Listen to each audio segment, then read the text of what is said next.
Do not show your face at Christmas Eve because my boyfriend is a prominent neurosurgeon, and having you there would ruin my story. That was the ultimatum my younger sister Jasmine delivered to me in a crowded restaurant.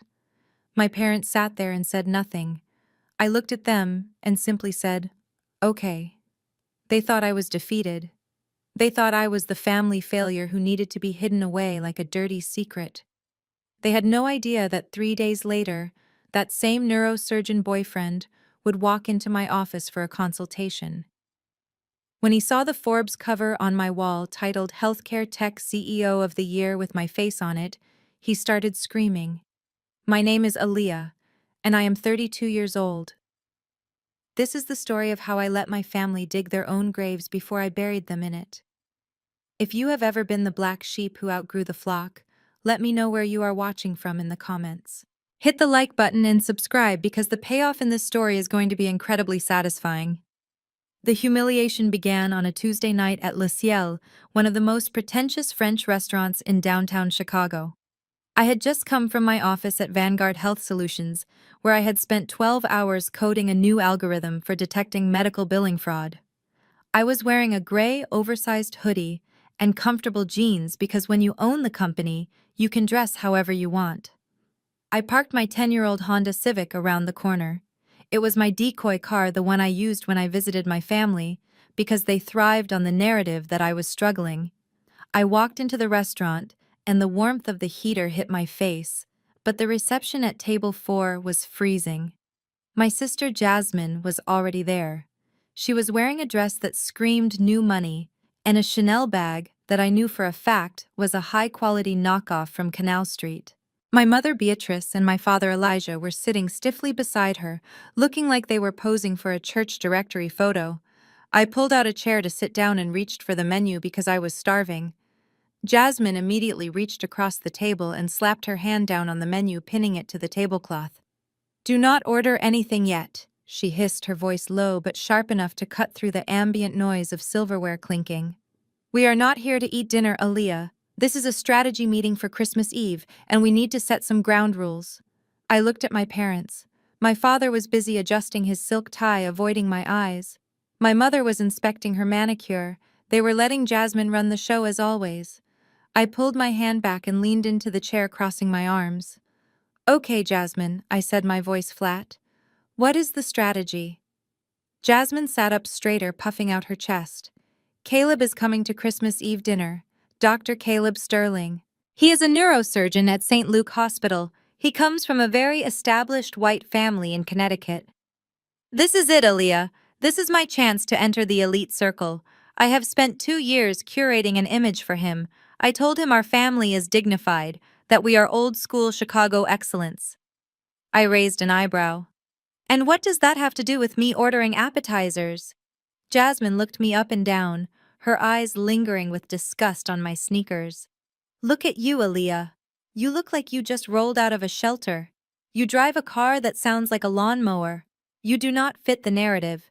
If Caleb sees you, he will think we have baggage. He will think we have financial liabilities. I cannot risk him thinking I come from a family that tolerates failure." I felt a cold laugh bubbling up in my chest, but I kept it down. Failure. That was the word they always used. Because I didn't marry a pastor or a doctor. Because I dropped out of a traditional nursing program to study computer science. Because I refused to spend money on flashy clothes to impress people at church. To them, I was a disappointment. To the tech world, I was a ghost, a silent billionaire in the making who controlled the data of half the hospitals in the Midwest. But I could not tell them that. Not yet. "So you are uninviting me to Christmas?" I asked, looking directly at my mother. "Mom, are you okay with this?" Beatrice finally looked up. She touched her pearl necklace, a nervous habit she had whenever she was about to say something cruel. "Jasmine has a point, Aaliyah. This is a very delicate situation. Caleb is different. His world is different. We have to make a good impression. You know how judgmental people can be about families like ours. We do not want to give him any reason to look down on us." We told him, "You are away on a fellowship, a study abroad program in Europe. It sounds much better than the truth. The truth being that you are 32 single and working odd jobs. Odd jobs. That is what they thought I did. They never asked about my work. They just assumed that because I didn't wear a suit, I wasn't working. I looked at my father, hoping for a shred of defense. Dad, I haven't missed a Christmas dinner in my life. You are really going to kick me out because Jasmine is ashamed of me. Elijah cleared his throat and took a sip of his water. It is just 1 year, Aaliyah. Do not be dramatic. We have to think about your sister's future. If she marries this doctor, it elevates all of us. You should be willing to make a sacrifice for the family legacy. We will send you a plate. Your mother makes excellent mac and cheese. We can pack some up for you to pick up the next day. The disrespect was so casual, it was breathtaking. They were treating me like a stray dog they fed out the back door. Send me a plate, as if I was starving, as if I couldn't buy this entire restaurant and turn it into a parking lot if I wanted to. I looked at Jasmine. She was smirking. It was a look of pure triumph. She had won. She had successfully cut the dead weight. She picked up her wine glass and swirled it. Do not look at me like that, Aaliyah. You should be thanking me. You would be uncomfortable anyway. Caleb talks about medical journals and investments. You would just sit there with nothing to contribute. It is a kindness, really, sparing you the embarrassment. I felt the anger burn in my stomach, hot and heavy. I wanted to scream. I wanted to pull out my phone and show them my bank balance. I wanted to tell them that Vanguard Health Solutions had just closed a Series A funding round that valued my company at $500 million. But I knew it wouldn't matter. To them, money only mattered if you wore it. Power only mattered if you married it. If I told them now, they would just accuse me of lying, or worse, they would immediately pivot from scorn to greed. They would demand I pay for the wedding. They would demand I buy them a house. And they would still treat me like the servant who got lucky. No, I needed them to feel the loss. I needed them to realize what they threw away when it was too late to get it back. I stood up slowly. The chair scraped against the floor loud in the quiet restaurant. Jasmine flinched, expecting a scene. She wanted a scene. It would prove her point that I was ghetto and unrefined. I decided to give her nothing. I reached into the pocket of my hoodie and pulled out a money clip. I peeled off 5 $20 bills. It was pocket change to me, but to them it looked like my grocery money for the week. I dropped the bills on the pristine white tablecloth right next to Jasmine's fake Chanel bag. That is for my water, I said, my voice steady and cold. And for the entertainment. You guys put on a great show. I hope Caleb is worth it. I hope he is everything you dreamed of, Jasmine. Because after tonight you are on your own. Do not call me when the bill comes due. Jasmine laughed, a high-pitched sound that grated on my nerves. Oh, do not worry, sis. I won't need to call you. I am marrying a surgeon. My bills are paid for life. Bye, Aaliyah. Enjoy your microwave dinner on Christmas. My parents didn't even say goodbye. They were already looking at the menu, relieved that the problem had removed itself. I turned my back on them and walked out of the restaurant. I could feel the eyes of the other diners on me. They probably thought I was the poor relation begging for a handout. Let them think that. I stepped out into the Chicago winter. The wind off the lake was brutal, cutting through my hoodie, but I didn't feel the cold.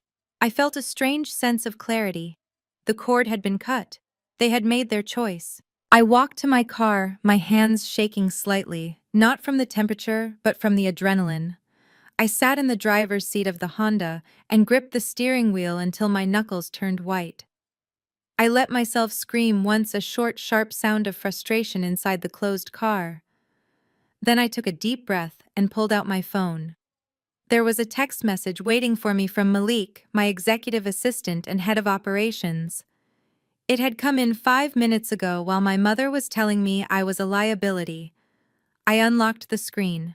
The message read, "Boss, we just got the final signature. St. Luke Hospital has signed the exclusive data partnership with Vanguard. We have full access to their internal billing and personnel records starting December 27th. The board wants you to personally oversee the integration because of the sensitivity of the data." I stared at the phone. St. Luke Hospital. The hospital where Dr. Caleb Sterling was a star surgeon. The hospital where he was apparently about to be promoted. The universe has a twisted sense of humor. I typed back a reply, my fingers flying across the screen. Confirmed. Prepare the audit team. I want a full deep dive into the surgical department first. Flag any irregularities. And Malik set up a meeting with the chief of surgery for the 27th. Tell him I will handle the VIP onboarding personally. I put the phone down and looked back at the restaurant window. I could see my family laughing. Jasmine was probably telling them about the wedding venue she wanted. My father was probably calculating how much prestige this marriage would bring him at the golf club. They were celebrating their victory. They thought they had cleared the board of the pawn. They didn't realize the queen was already in position. I started the car. The engine sputtered a bit before turning over, maintaining the illusion of poverty one last time. I pulled away from the curb, merging into the traffic. I wasn't going home to a microwave dinner. I was going to my penthouse in the Loop to open a bottle of vintage wine and prepare for a hostile takeover. Christmas was going to be very interesting this year. Not the way they planned, but exactly the way it needed to be. I turned my gaze toward the two people who had brought me into this world, expecting them to put a stop to this madness. My mother Beatrice was sitting there playing with her pearl necklace. It was a nervous tic she had developed years ago whenever she was uncomfortable or about to deliver bad news. But this time she did not look uncomfortable. She looked resolved. She looked like a general deciding which soldier to sacrifice for the greater good of the war. "Mom, are you hearing this?" I asked, my voice trembling slightly despite my best efforts to remain stoic. "She is talking about banning me from our family holiday. She is talking about erasing me because my car is old." Beatrice stopped fiddling with the pearls. She smoothed the napkin on her lap and finally met my eyes. Her gaze was not warm. It was calculating.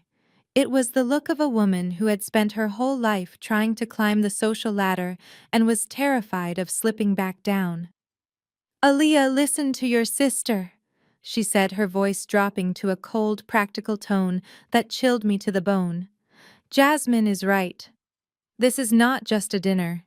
This is the opportunity of a lifetime. Caleb is not just a boyfriend. He is a ticket to a world we have always deserved to be part of. He comes from old money, Aaliyah. His father sits on the board of the symphony. We cannot risk messing this up." She leaned in closer, her eyes narrowing. "Do not be selfish. You have to understand how this looks from the outside.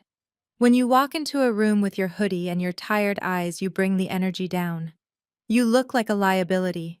You lower the market value of this family.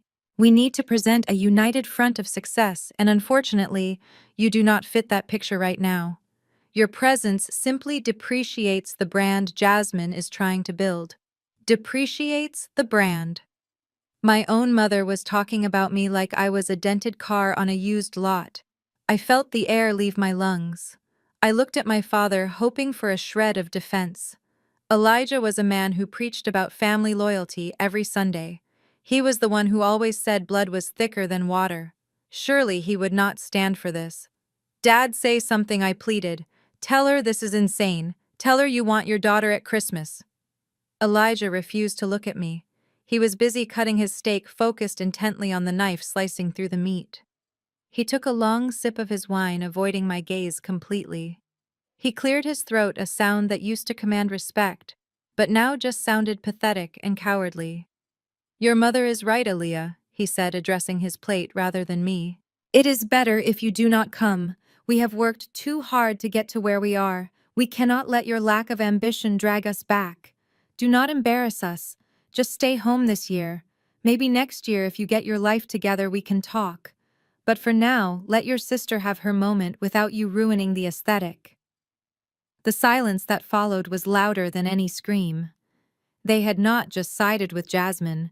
They had validated her cruelty. I wasn't just the black sheep anymore.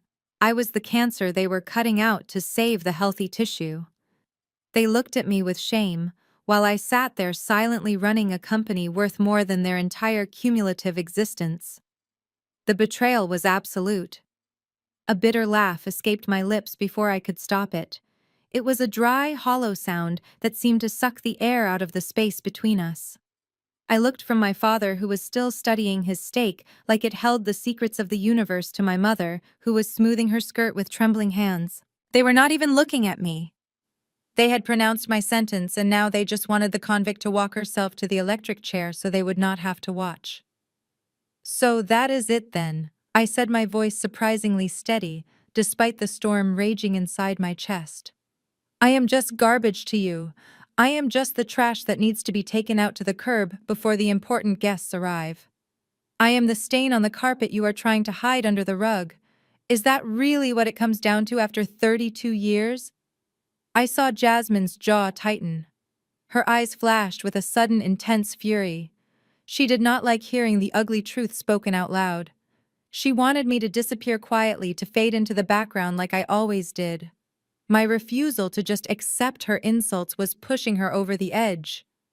"Stop making this about you," she hissed, leaning over the table. "You always play the victim, Aaliyah. It is pathetic. You are not a victim. You are a lazy, unmotivated anchor dragging us all down. And yes, if you want to use that word, then fine. Compared to Caleb, you are trash. He saves lives. He builds things. He matters. You sit in your apartment and do nothing. You have nothing. You are nothing." As she screamed the last word, she grabbed her water glass. It was a heavy crystal goblet filled with ice water and a slice of lemon. In one fluid, violent motion, she jerked her arm forward. The cold water hit me squarely in the chest, soaking the front of my gray hoodie. The ice cubes bounced off my collarbone and clattered onto the floor. A few drops splashed onto my face, running down my cheek like false tears. The restaurant went silent. I could feel every eye in the room turning toward our table. The clinking of silverware stopped.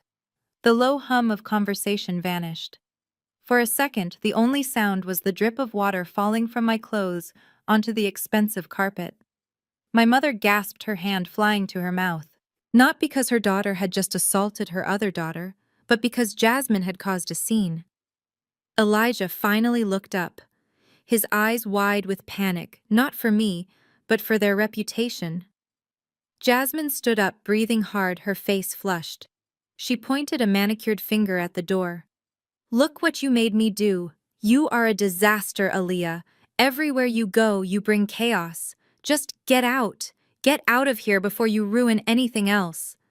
If you have a single shred of dignity left, you will walk out that door and you will not contact us until after the holidays. Do not text. Do not call. And for the love of God, do not show up at the house. Know your place." I sat there for a moment, feeling the ice water soak through to my skin. It was freezing, but it woke me up. It washed away the last lingering hope I had that this was just a misunderstanding. This was not a family. This was a shark tank, and I was the bait. I slowly wiped a drop of water from my chin. I looked at Jasmine standing there in her counterfeit luxury, shaking with rage and entitlement. I looked at my parents shrinking away from the scandal. And I realized they were right. I did not belong here. But not for the reasons they thought. I did not gasp. I did not cry. I simply let the ice water drip from my chin onto the gray fabric of my hoodie, darkening the material like a spreading bruise. In that moment, the last fragile thread connecting me to these people finally snapped. It was not a loud break like a bone fracturing. It was a quiet, final severance, like a power cord being pulled from the wall. The hum of anxiety, that had been the background noise of my entire life, suddenly went silent. I looked at Jasmine panting with her performative rage, her chest heaving as if she were the victim here. Then I looked at my parents.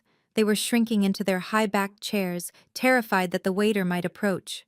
They were not worried about their daughter sitting there soaked and humiliated. They were worried about the optics. They were worried about the scene. I stood up slowly. I moved with a deliberate, calm precision that seemed to unsettle them more than any scream could have. I picked up a linen napkin from the table and dabbed at the water on my face. I did not rush. I did not give them the satisfaction of seeing me run. I stared directly into Jasmine's eyes and saw a flicker of doubt replace the fury. She expected me to beg or to fight back with tears. She did not know how to handle the void. I reached into the front pocket of my jeans. My hand closed around the money clip I always carried for these specific occasions. It was filled with fives and tens crumpled and worn. To them, this wad of cash looked like my rent money.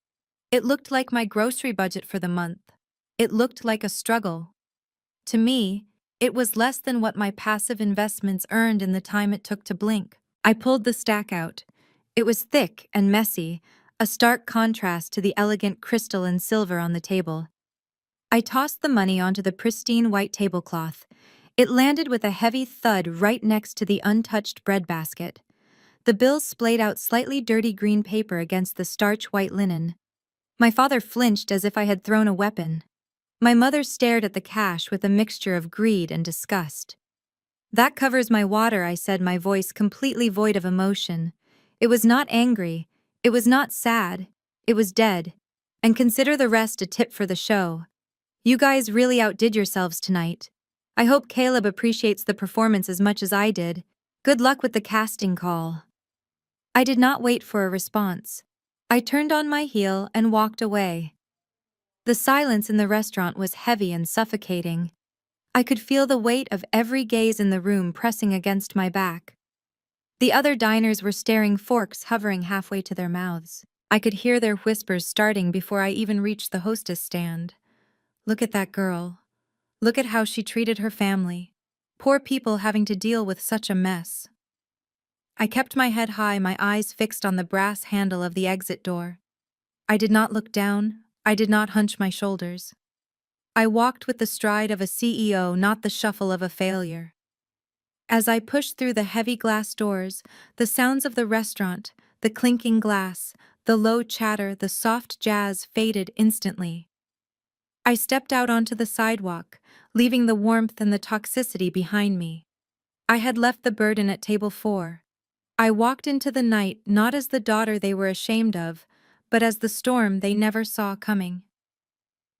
The Chicago wind hit me like a physical blow the moment the heavy brass doors swung shut behind me. Snow was beginning to fall, fat, wet flakes that melted instantly against the pavement, turning the sidewalk into a mirror of black ice. I wrapped my arms around myself, shivering violently. It was not just the temperature, it was the adrenaline crash. My body was reacting to the trauma of being orphaned by my own parents while they were still alive. I stood there for a moment on the corner of Michigan Avenue, watching the happy holiday shoppers rush by with their bags of gifts and their cheerful faces.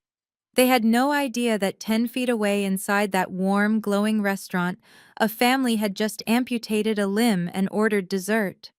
My phone vibrated in the pocket of my jeans. It was a long, sustained buzz indicating a priority call. I pulled it out, my fingers numb and red from the cold. The screen lit up with the name Malik. He was my right-hand man, the vice president of operations at Vanguard, and the only person who knew where the bodies were buried because he usually helped me dig the graves. I slid the bar to answer. Boss Malik's voice was crisp and efficient, cutting through the noise of the traffic. "I hope I am not interrupting your family dinner. I know you said you were going dark for the evening." I laughed, a short, sharp sound that vanished into the wind. "There is no dinner, Malik. I have been excused. What do you have for me?" There was a pause on the line, then the distinct sound of typing on a mechanical keyboard. "The ink is dry. St. Luke Hospital just countersigned the exclusive data integration contract. We have full administrative access to their entire internal server effective December 27th. We are talking billing records, personnel files, disciplinary hearings, the works. The board wants to know where you want to start the audit." I froze. St. Luke Hospital. The name echoed in my mind, bouncing off the frozen buildings. That was Caleb's kingdom. That was the place where he played God. That was the institution he used to make my sister feel superior to me. And now, as of 2 days after Christmas, I would own the keys to his castle. I would see every prescription he wrote, every surgery he booked, and every dollar he billed. The universe did not just open a door, it handed me a sledgehammer. I turned back toward the restaurant. Through the large plate glass window etched with festive frost, I could see table 4. My father was pouring wine.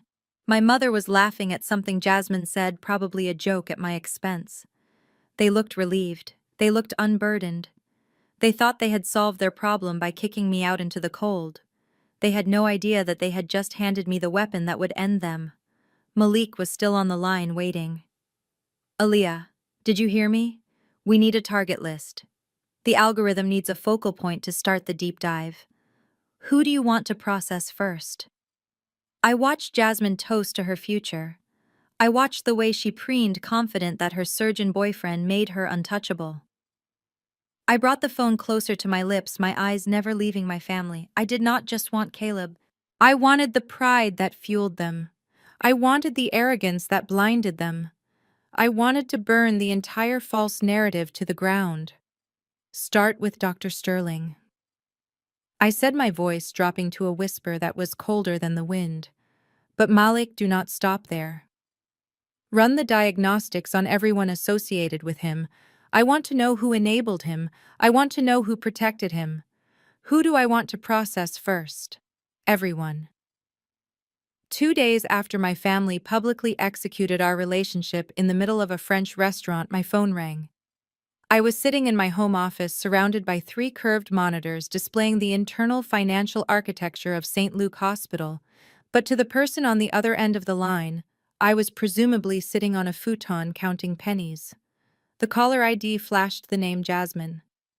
I stared at it for a long moment. A rational person would have blocked the number. A healing person would have ignored it. But I was neither of those things right now. I was a strategist gathering intelligence. I swiped to answer and put it on speaker. Hey sis, Jasmine? S voice floated through the air, sugary and bright. It was a tone she usually reserved for asking favors or manipulating our parents. It was so fake it almost made my teeth ache. I hope you are not still sulking about the other night. You know how mom gets when she is stressed. We just want everything to be perfect for Caleb. I leaned back in my leather chair, crossing my legs. I am not sulking, Jasmine, I said calmly, my eyes scanning a line of code that suggested Dr. Sterling had authorized a questionable purchase of spinal implants. I am busy. What do you want? Jasmine let out a dramatic sigh, the kind that was supposed to signal she was the long-suffering martyr dealing with a difficult child. You are always so defensive, Aaliyah. I am calling to give you a chance to be involved. I know you are hurt that you cannot come to the dinner. I know you feel left out of this huge milestone for our family. So I wanted to give you a way to contribute, to make you feel like you are still part of the team. I stopped typing. The audacity was truly breathtaking. She was offering me a consolation prize for being banished. Go on, I said, my voice neutral. Well, Caleb mentions that he loves vintage Bordeaux, specifically the 1996 vintage. It is very rare and very sophisticated, just like him. Now, obviously, mom and dad are covering the food and the decor, which is costing them a fortune, and I am spending every dime I have on my dress and hair to look the part of a surgeon's wife. So we thought it would be a nice gesture if you covered the wine. I blinked. You want me to buy you wine? Not just wine. Jasmine corrected, her tone hardening slightly, dropping the sweet facade. Expensive wine. I found a bottle at a specialty shop downtown. It is $2,000. I know you have that little savings account, Aaliyah, that unemployment fund or whatever you call it, that you have been hoarding from your odd jobs. You are always bragging about being frugal. Well, now is the time to spend it on something that actually matters. I felt a cold smile spread across my face. Let me get this straight. You kicked me out of the dinner because I look poor, but you want to raid my bank account to impress a man who presumably has enough money to buy his own vineyard. Jasmine made a noise of frustration. Do not twist this around. You are not eating the food, Aaliyah. You are not using the electricity. You are not taking up space. So the money you would have cost us by being there, you can just transfer to me instead. Consider it your admission ticket to being a good sister. If you cannot be there in person, you can at least send your money. It is the least you can do after the scene you caused at the restaurant. $2,000. Transfer it by noon or do not bother claiming you care about this family. The logic was so twisted it was almost art. She wanted to tax me for my own exclusion. She wanted me to finance the very event I was banned from. It was parasitic. It was predatory. And it was exactly the ammunition I needed to ensure I felt zero guilt about what was coming next. No. I said the words softly, but it carried the weight of a judge slamming down a gavel in a silent courtroom. I am not sending you $2,000, Jasmine. I am not buying wine for a party where my presence is considered pollution. If Caleb wants vintage Bordeaux, he can buy it with his surgeon's salary. And if you want to impress him, you can do it with your own money, not mine. Find another sponsor for your fantasy life, because the Bank of Aaliyah is permanently closed. The silence on the other end lasted for a heartbeat before it shattered.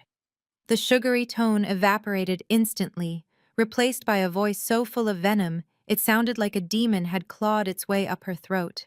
The mask of the sweet sister concerned about family unity dropped, and the real Jasmine, the one driven by insecurity and greed, stepped into the light. "You are just jealous, aren't you?" she screamed, her voice distorting over the speakerphone. "You cannot stand it. You cannot stand that I won. You cannot stand that I am the one marrying the doctor and living the dream while you rot in your little apartment with nothing. You want me to fail. That is what this is. You are sabotaging me because you are miserable and alone, and you want everyone else to be miserable too. You want me to end up like you, pathetic and single, driving a piece of junk car and counting coupons."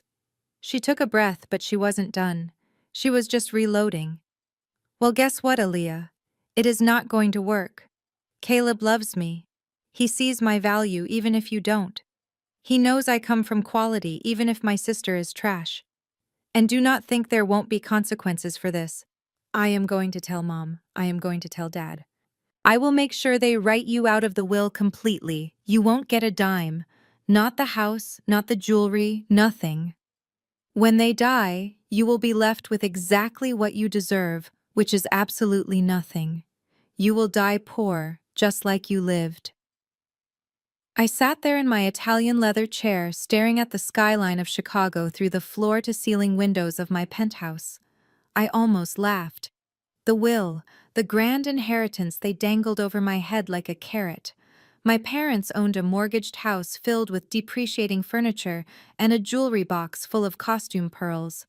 Their retirement savings were non-existent because they spent everything trying to look rich for the neighbors. I made more in interest in a single week than their entire estate was worth. But to Jasmine, that imaginary fortune was everything. It was her leverage. It was her weapon.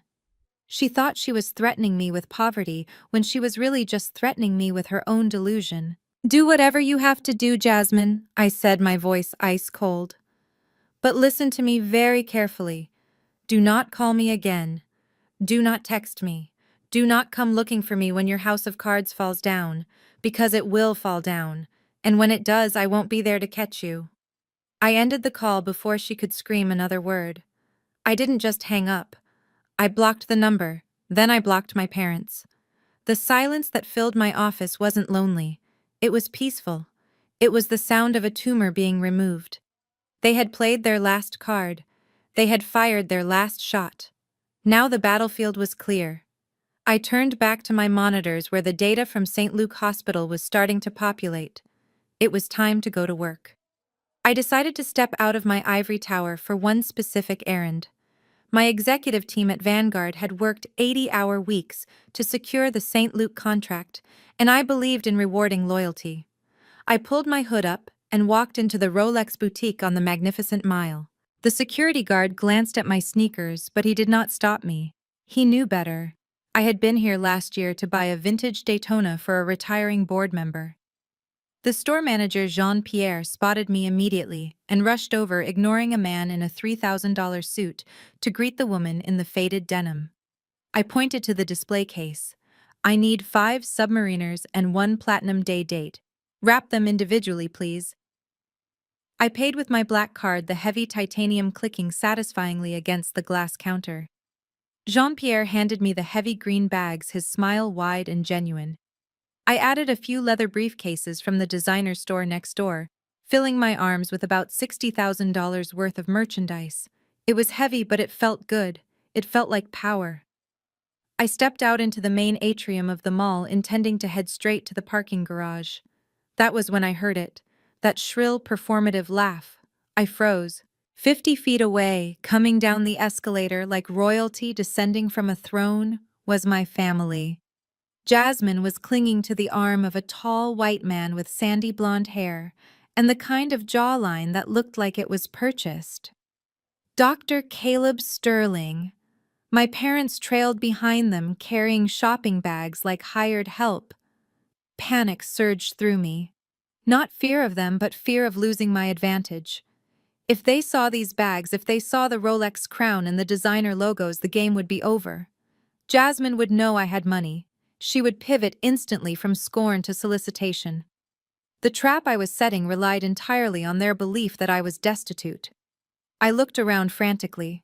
There was a large potted fern near a seating area. Without thinking, I ducked behind it and shoved the expensive bags behind the planter.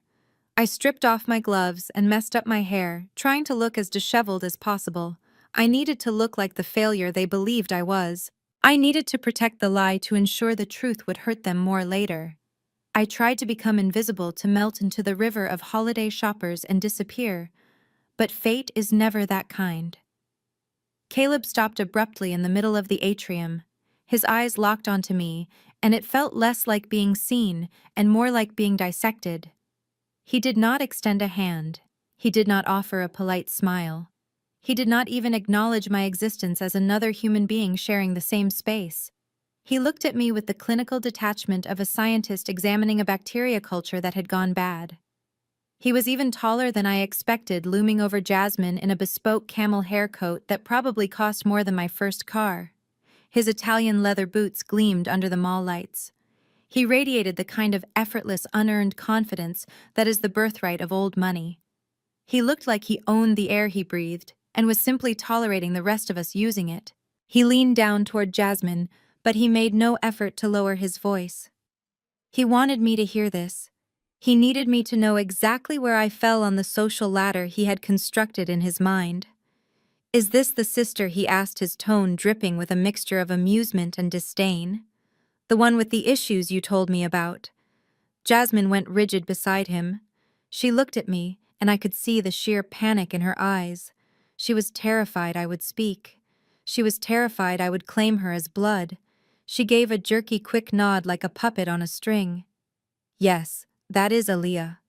Caleb made a show of looking around the high-end atrium, taking in the marble floors and the designer storefronts, then bringing his gaze back to my faded jeans and oversized hoodie. He smirked. It was a small, cruel twisting of his lips that said everything without saying a word. "She looks like she took a wrong turn on her way to the welfare office. Are you sure she is actually related to you, Jasmine? You look like royalty, and she looks like she is waiting for food stamps." I felt the heat rush into my cheeks. It was not shame. It was a cold, burning fury. This man looked at a black woman in casual clothes and immediately saw poverty. He saw a stereotype.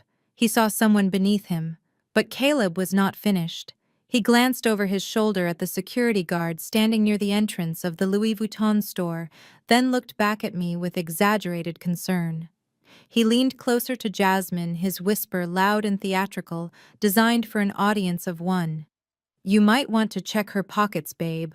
Or maybe tell her to leave before security starts paying attention. People dressed like that in a place like this usually have sticky fingers. We do not want a scandal right before my promotion.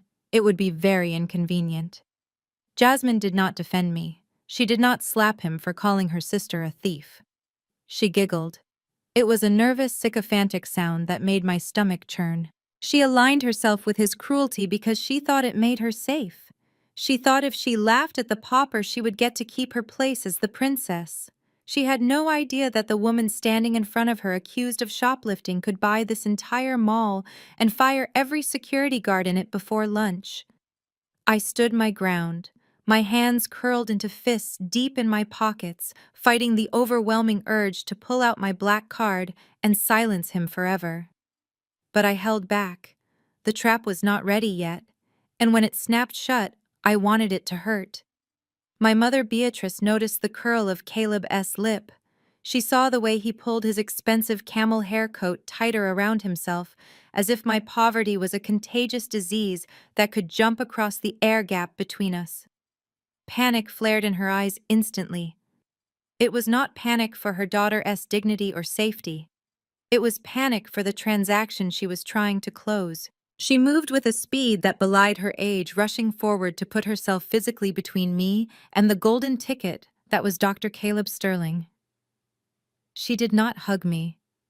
She did not whisper an apology. She shoved me. Her manicured hands hit my chest with surprising force, pushing me back toward the potted fern where I had stashed $60,000 worth of luxury watches. "Get away from here, Aaliyah." She hissed, her voice a frantic whisper that carried the weight of a scream. "Go! Just go somewhere else immediately! Can you not see what you are doing? You are making him uncomfortable. You are ruining everything. You are polluting the air just by standing here. Look at him. He is a man of status. He is elite.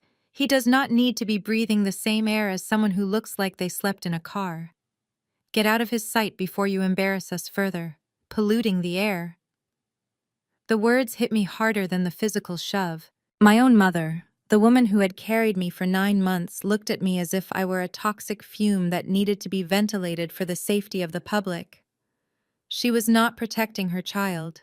She was protecting the aesthetic. She was guarding the illusion of perfection she had sold to this man, and I was the crack in the foundation that threatened to bring it all down.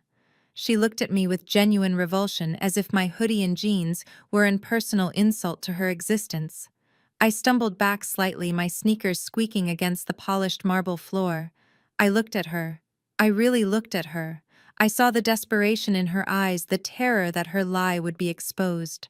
I saw a woman who would sell her own flesh and blood for a seat at the high table. And behind her I saw Caleb.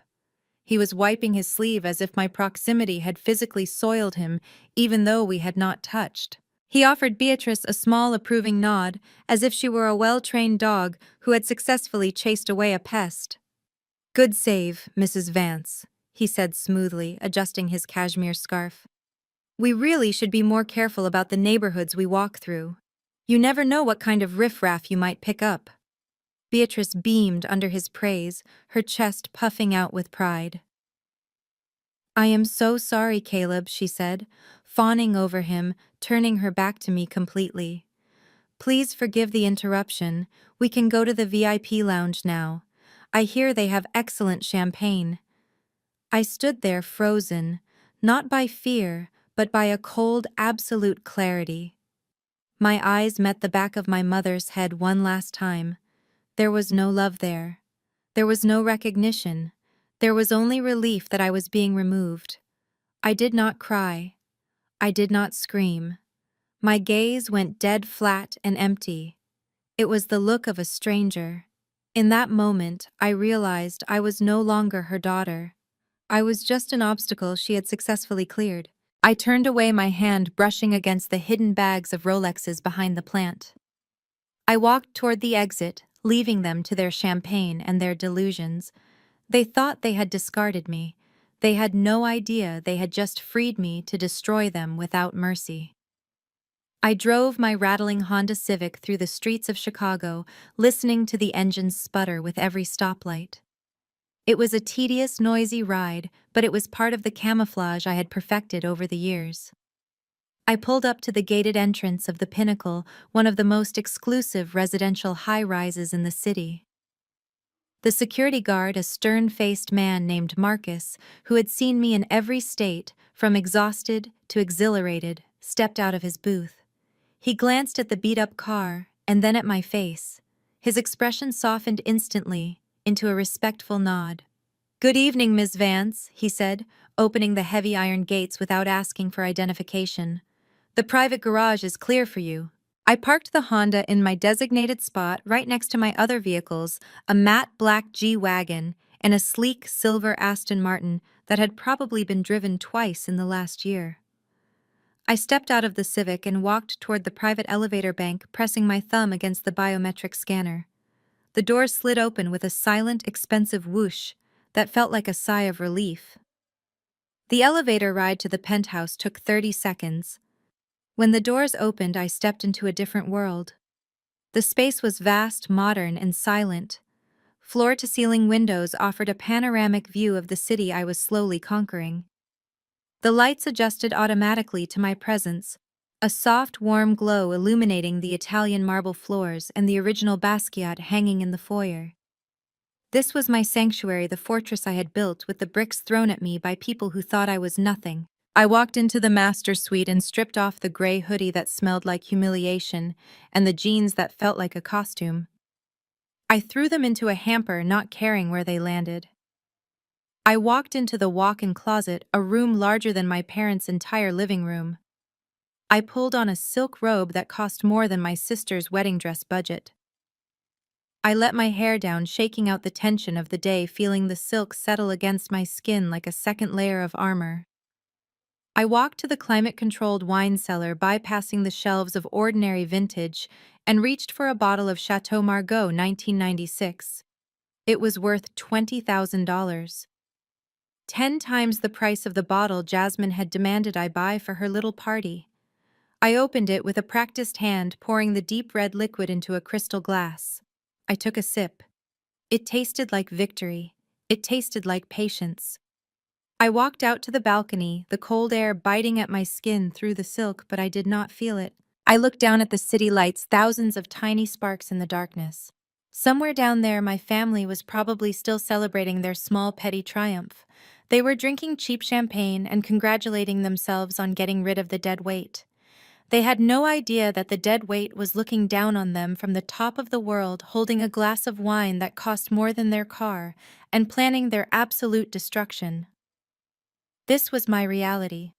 This was the life I had built while they were busy judging my shoes. And tomorrow, I was going to use every ounce of this power to remind them exactly who I was. I took another sip of wine and smiled.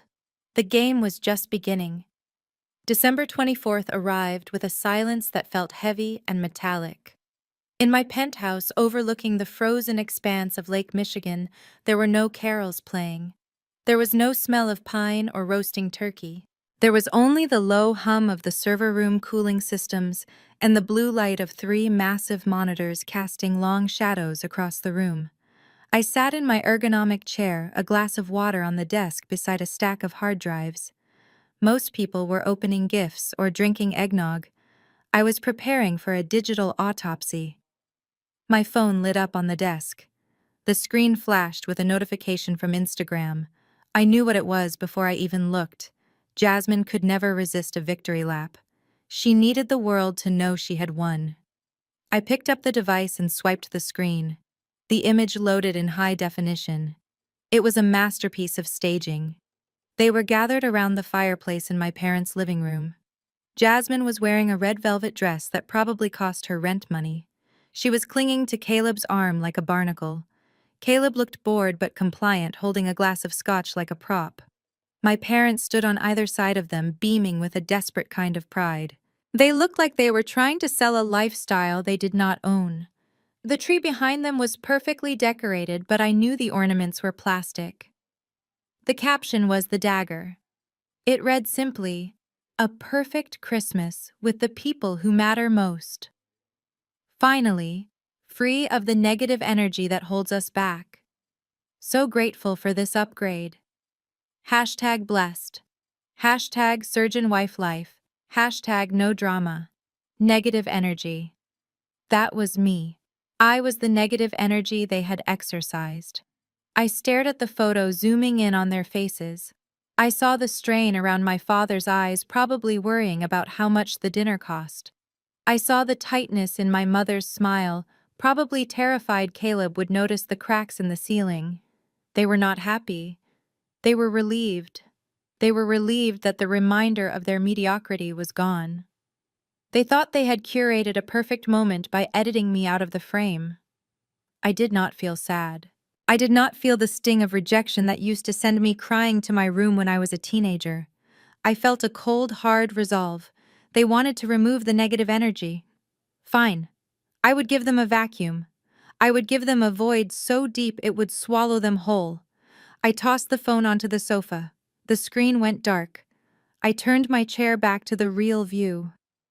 The Vanguard interface was waiting for me. The cursor blinked rhythmically like a heartbeat. I cracked my knuckles and leaned forward. They were celebrating a lie. I was about to uncover the truth. I typed in the command code to initiate the deep scan of the St. Luke Hospital surgical database. The loading bar appeared. "Merry Christmas, Caleb," I whispered to the empty room. "Let us see what you are hiding under that white coat." I pushed the phone across the desk until it hit the far edge of the mahogany surface. The image of their smiling faces slid into the darkness out of reach and out of relevance. I took a deep breath, inhaling the conditioned air of the penthouse. It smelled of ozone and expensive leather, the scent of absolute control. I closed my eyes for a second, visualizing the emotional compartment where I kept my desire for their love. I imagined a heavy steel door slamming shut and locking. That part of me was done. That part of me was offline. Now only the CEO remained. I turned my chair toward the central monitor. It was a massive curved screen that spanned 6 feet. I touched the trackpad, and the system woke up instantly. The Vanguard Health Solutions logo pulsed in the center of the black screen, a stylized V that looked like a bird of prey diving. This was my creation. This was the algorithm that had terrified insurance companies and saved hospitals millions. It did not care about social status or vintage wine or expensive coats. It cared about patterns. It cared about anomalies. And tonight it was going to care about Dr. Caleb Sterling. I placed my hand on the biometric scanner. A soft green light swept under my palm. Identity confirmed. "Welcome, Administrator Vance." The voice was cool and synthetic. I typed in my personal override code, a string of characters that bypassed the standard user interface and took me directly into the root directory. The screen filled with lines of cascading code streams of data flowing like digital blood through the veins of the network. I opened the command console. The cursor blinked, waiting for instruction. I did not hesitate. My fingers moved across the mechanical keyboard with the speed of a concert pianist. I typed the target parameters. Client ID St. Luke Hospital, Department Neurosurgery. Personnel. All attending surgeons. Date range. Last 24 months. I hit enter. The screen shifted. A map of the hospital's digital infrastructure appeared. It was a complex web of billing servers, patient records, and inventory logs. Most people saw a hospital as a place of healing. I saw it as a ledger. I saw it as a series of transactions. And somewhere in those transactions, there was a lie waiting to be found. I could feel it. Men like Caleb, men who treated people like dirt in public, usually had even dirtier secrets in private. Their arrogance was always their Achilles heel. They thought they were too important to be watched. They thought the rules did not apply to them because they wore white coats and drove German cars. I narrowed the search parameters. I typed in the specific query code focusing on high-value implantable devices and surgical hardware. These were the items that cost thousands of dollars a screw. The items that were easy to mark up, easy to over-order, and easy to disappear. I linked the inventory logs to the billing department. I cross-referenced the surgeon schedules with the vendor supply lists. "Initiate deep scan," I whispered. On the screen, a progress bar appeared. It moved slowly, digesting terabytes of data in seconds. The fans in the server room down the hall whirred to life, a low roar that sounded like a jet engine preparing for takeoff. The hunt had begun. I leaned back in my chair, watching the data stream. I was not just looking for a mistake. I was looking for a pattern. I was looking for the fingerprint of greed. And I knew with a certainty that settled deep in my bones that I was going to find it. The screen hummed with the kinetic energy of a digital interrogation. Rows of data scrolled past faster than the human eye could read, but my Vanguard algorithm consumed it all. It was not just looking for math errors. It was looking for behavioral patterns. It was looking for the outliers, the statistical impossibilities that signal fraud. I watched the progress bar inch forward 50%, 70%, 90%. The room was silent, save for the soft whir of the cooling fans. It felt like the calm before a detonation. Then it stopped. The scrolling text froze. A single line of data pulsed in angry crimson against the black background. Alert code 704. Statistical anomaly detected. Inventory mismatch. I leaned forward, the leather of my chair creaking in the silence. I typed a query command isolating the variable. The system zoomed in on a specific category of medical supplies. Spinal fusion hardware, pedicle screws, titanium rods, interbody cages. These were pieces of precision machined metal worth more than gold by weight. They were the bread and butter of neurosurgery, the expensive components that held broken backs together. The billing records showed a massive spike in procurement orders over the last 18 months. According to the ledger, St. Luke Hospital had purchased enough spinal hardware to operate on half the population of Chicago. But when I cross-referenced the inventory logs with the actual surgical schedules and patient outcome reports, the numbers did not add up. The hardware was being bought. It was being paid for by private insurance and Medicare, but it was never going inside patients. It was vanishing into thin air. I felt a cold thrill race down my spine. This was it. This was the ghost in the machine.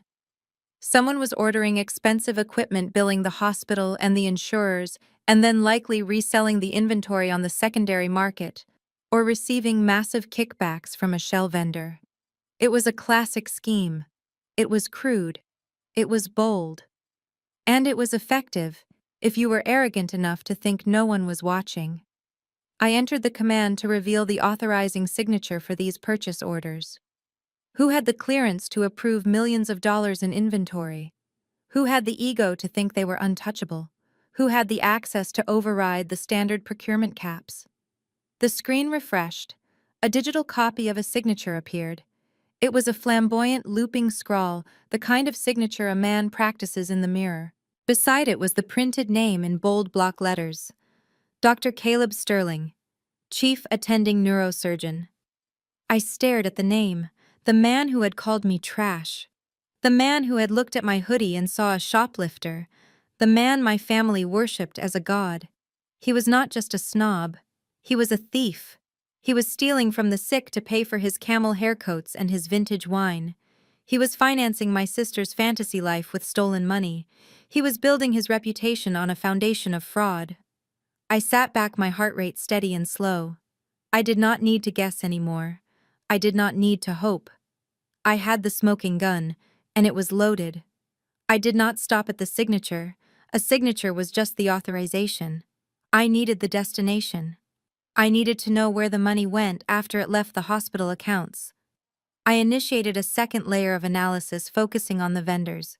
The purchase orders were made out to companies with generic-sounding names like Apex Medical Supply and Nexus Surgical Solutions. To the untrained eye or an overworked hospital administrator, they looked like standard industry partners. To my algorithm, they looked like black holes. I ran a background check on the corporate registrations. Apex Medical Supply did not have a warehouse.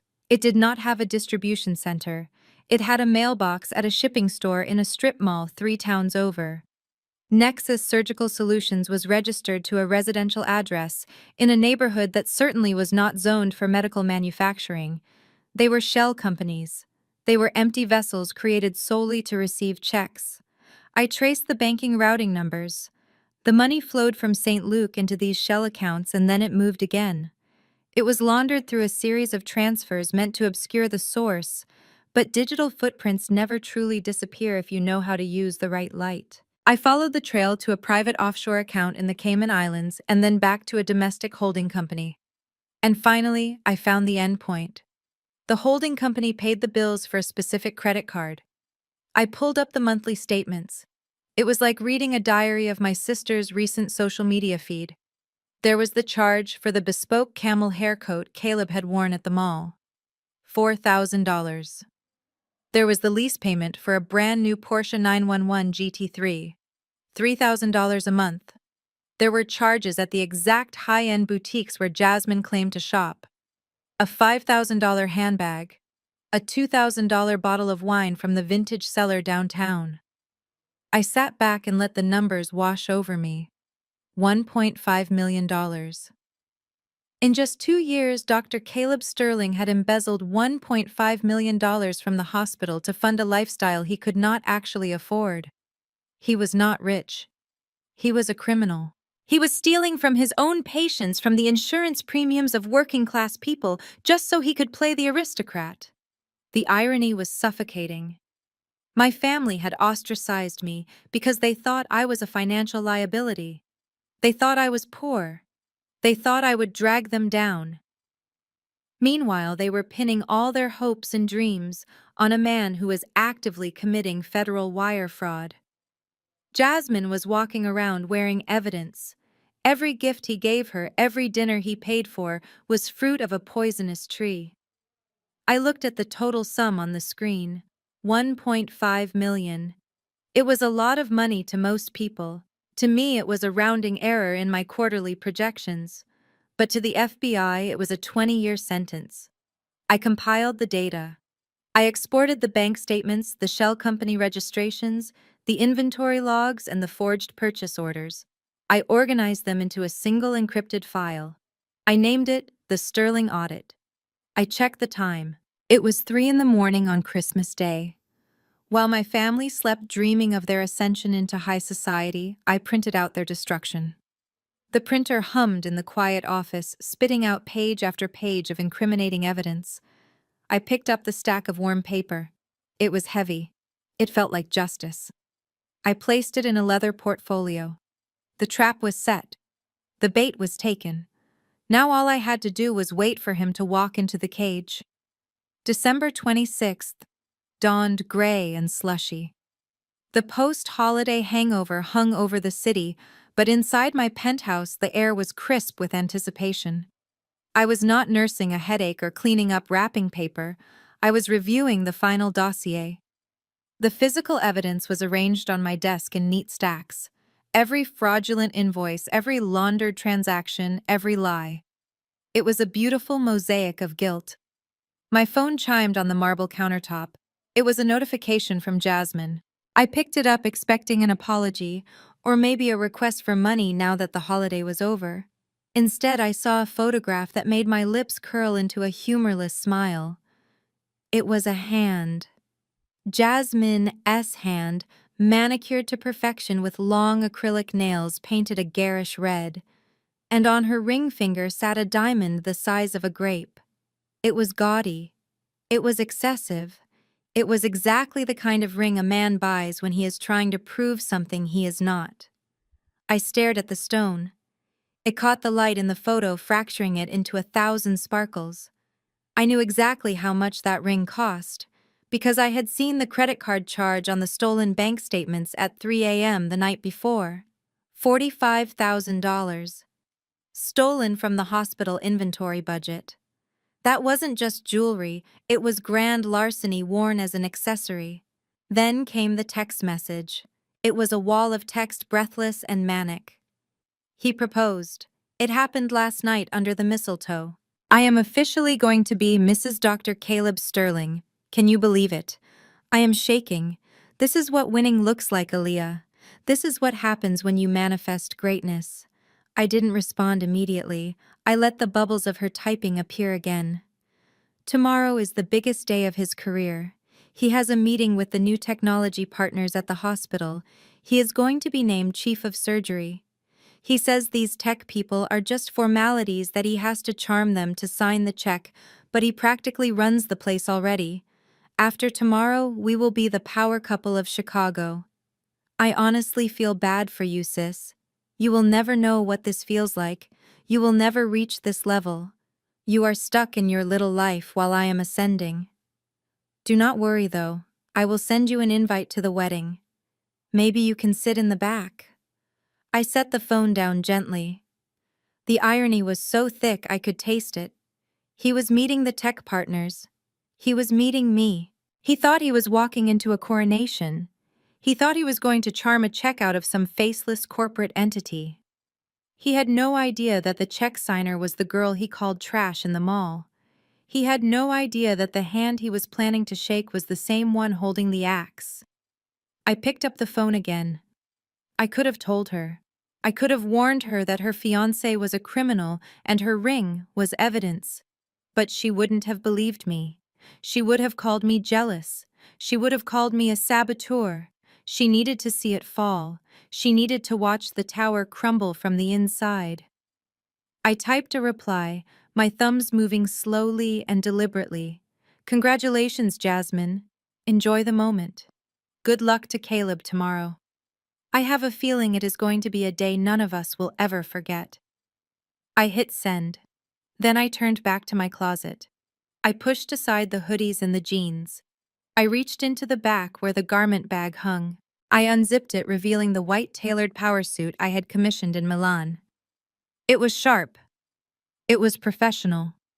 It was the uniform of an executioner. Tomorrow I wasn't just going to a meeting. I was going to a funeral, and I was going to be the one delivering the eulogy. I placed the phone back on the marble desk face down. The glow of Jasmine's message faded, but the words were branded into my memory. She wanted a day she would never forget. I was going to make sure she got exactly that. I reached for the secure landline on my desk. It was a direct link to my legal and security teams bypassing the cellular networks. I dialed a number I rarely used. It was the direct line to Julian, my general counsel, a man who billed $800 an hour and was worth every penny. He answered on the second ring, his voice alert and professional, despite the early hour. "Good morning, Ms. Vance. Is it happening?" "It is happening," I said, my voice calm. "Initiate the Sterling Protocol. I want the boardroom prepped, the main one on the 45th floor, the one with the glass walls overlooking the lake. I want the blinds open. I want the sun streaming in. I want him to feel like he is standing on top of the world right before I kick the chair out from under him." "Understood," Julian replied. I could hear the rustle of papers in the background. "And the guests?" I swiveled my chair to look out at the city covered in a blanket of fresh snow. It looked innocent. It looked clean. It was a lie. "Call Agent Miller at the FBI field office," I instructed. "Tell him I have the package ready. Tell him the subject will be on premises at 900 hours sharp. I want his team in the adjacent conference room, the one with the one-way mirror. I want them to see everything. I want them to hear every lie he tells before he realizes he is caught. And Julian, make sure they are in plain clothes. No windbreakers. No badges visible. I want Dr. Sterling to think he is walking into a coronation, not an indictment. Let him feel safe. Let him get comfortable. I want him to sign the confession with a smile on his face." "Consider it done," Julian said. "And security." I looked at the white suit hanging in the garment bag. It was sharp enough to cut glass. "Clear the executive elevator," I said. "When he arrives with Dr. Lewis, do not make them wait. Do not make them sign a guest log. Escort them directly to the penthouse suite. Treat him like he is the most important person in the building. Feed his ego, Julian. Feed it until it is so bloated it bursts. I want him walking into that room thinking he owns this company. I want the drop to be absolute." I hung up the phone. The silence returned, but it felt different now. It was charged with kinetic energy. I walked over to the garment bag and ran my hand down the fabric of the white suit. Tomorrow I would not be the sister in the hoodie. I would not be the girl waiting for food stamps. I would be the architect of their ruin. I went to the wet bar and poured a glass of water. My hand was steady, my heart rate was slow. Most people would be nervous before destroying their own family. Most people would feel a pang of guilt, but most people hadn't been treated like a contagion by their own mother. Most people hadn't been mocked for their poverty by a thief wearing a $4,000 coat. I took a sip of water. I visualized the layout of the boardroom, the long mahogany table, the single chair at the head. That was my seat. Tomorrow, Caleb would stand on the other side of that table, and for the first time in his life, he would have to look up to see me. I walked into the bedroom to try and get a few hours of sleep.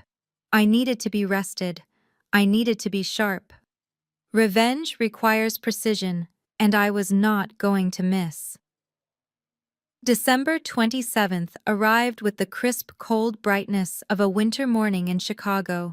Over at my parents' house, the scene was playing out exactly like a coronation. Jasmine later told me that Caleb spent an hour in the bathroom perfecting his hair. He selected his suit with the precision of a general choosing armor. It was a navy blue Italian wool cut slim to show off the physique he maintained with a personal trainer paid for by the hospital vendor kickbacks. He paired it with a silk tie that cost more than my father's first car. He walked into the kitchen where my mother Beatrice was already waiting with a cup of espresso. She treated him not like a guest, but like a deity who had deigned to grace her humble abode. She brushed a speck of invisible lint from his shoulder, her eyes shining with the vicarious power he brought into their lives. Jasmine was hovering nearby, holding his briefcase like it contained nuclear codes. She was beaming. This was the day she had been waiting for. The day her investment in this man finally paid out. Caleb took a sip of the coffee and grimaced slightly. It probably wasn't the single origin bean he preferred, but he tolerated it with the magnanimous air of a king accepting a gift from a peasant. He checked his watch, a Patek Philippe that I knew for a fact was purchased with funds diverted from the oncology budget. "I have to go," he announced, setting the cup down. "Dr. Lewis is picking me up. We cannot keep the tech geeks waiting. They get nervous if they have to sit still for too long." My father Elijah stood up from the table. He looked at Caleb with a mixture of awe and desperation. "Good luck, son," he said, his voice thick with pride. "Show them who is boss. Make sure they know they are dealing with the best surgeon in the city." Caleb laughed. It was a low, throaty sound of absolute confidence. "Do not worry, Elijah. I am not going there to negotiate. I am going there to collect.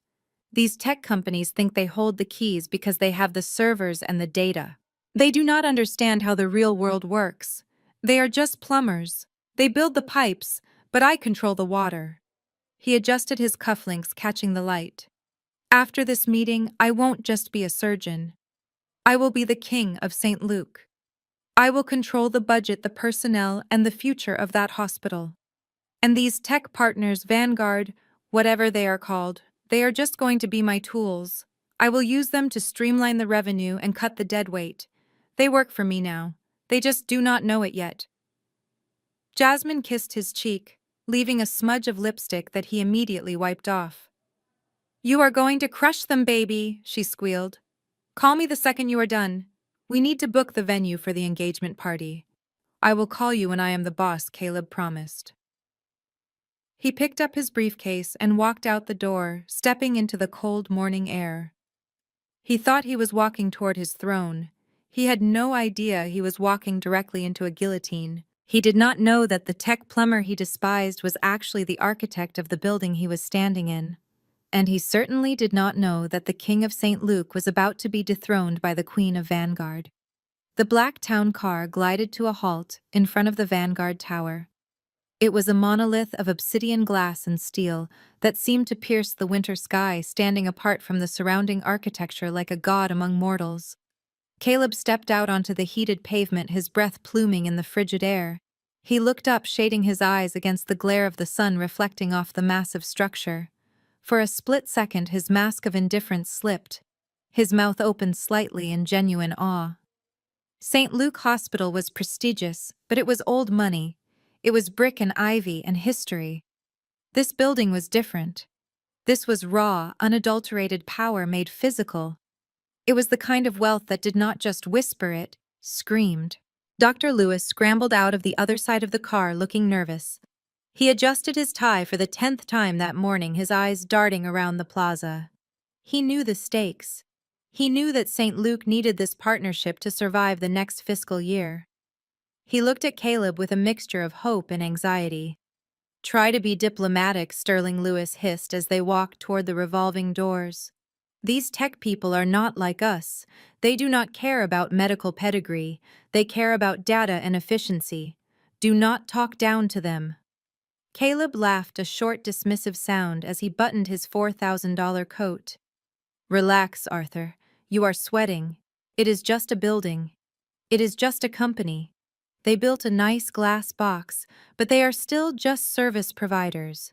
We are the talent. Without us, this building is just an empty shell. I know how to handle these types. They are desperate for validation from the medical community." They pushed through the heavy glass doors and entered the lobby. It was cavernous with ceilings that soared 3 stories high. A massive digital waterfall cascaded down one wall, the water reacting to the movement of people walking by. The air smelled of white tea and money. The security desk was a slab of black marble, manned by 3 guards who looked more like Secret Service agents than rent-a-cops. Caleb scanned the room, his eyes calculating the cost of everything he saw. He was impressed, but he would never admit it. He needed to maintain the upper hand.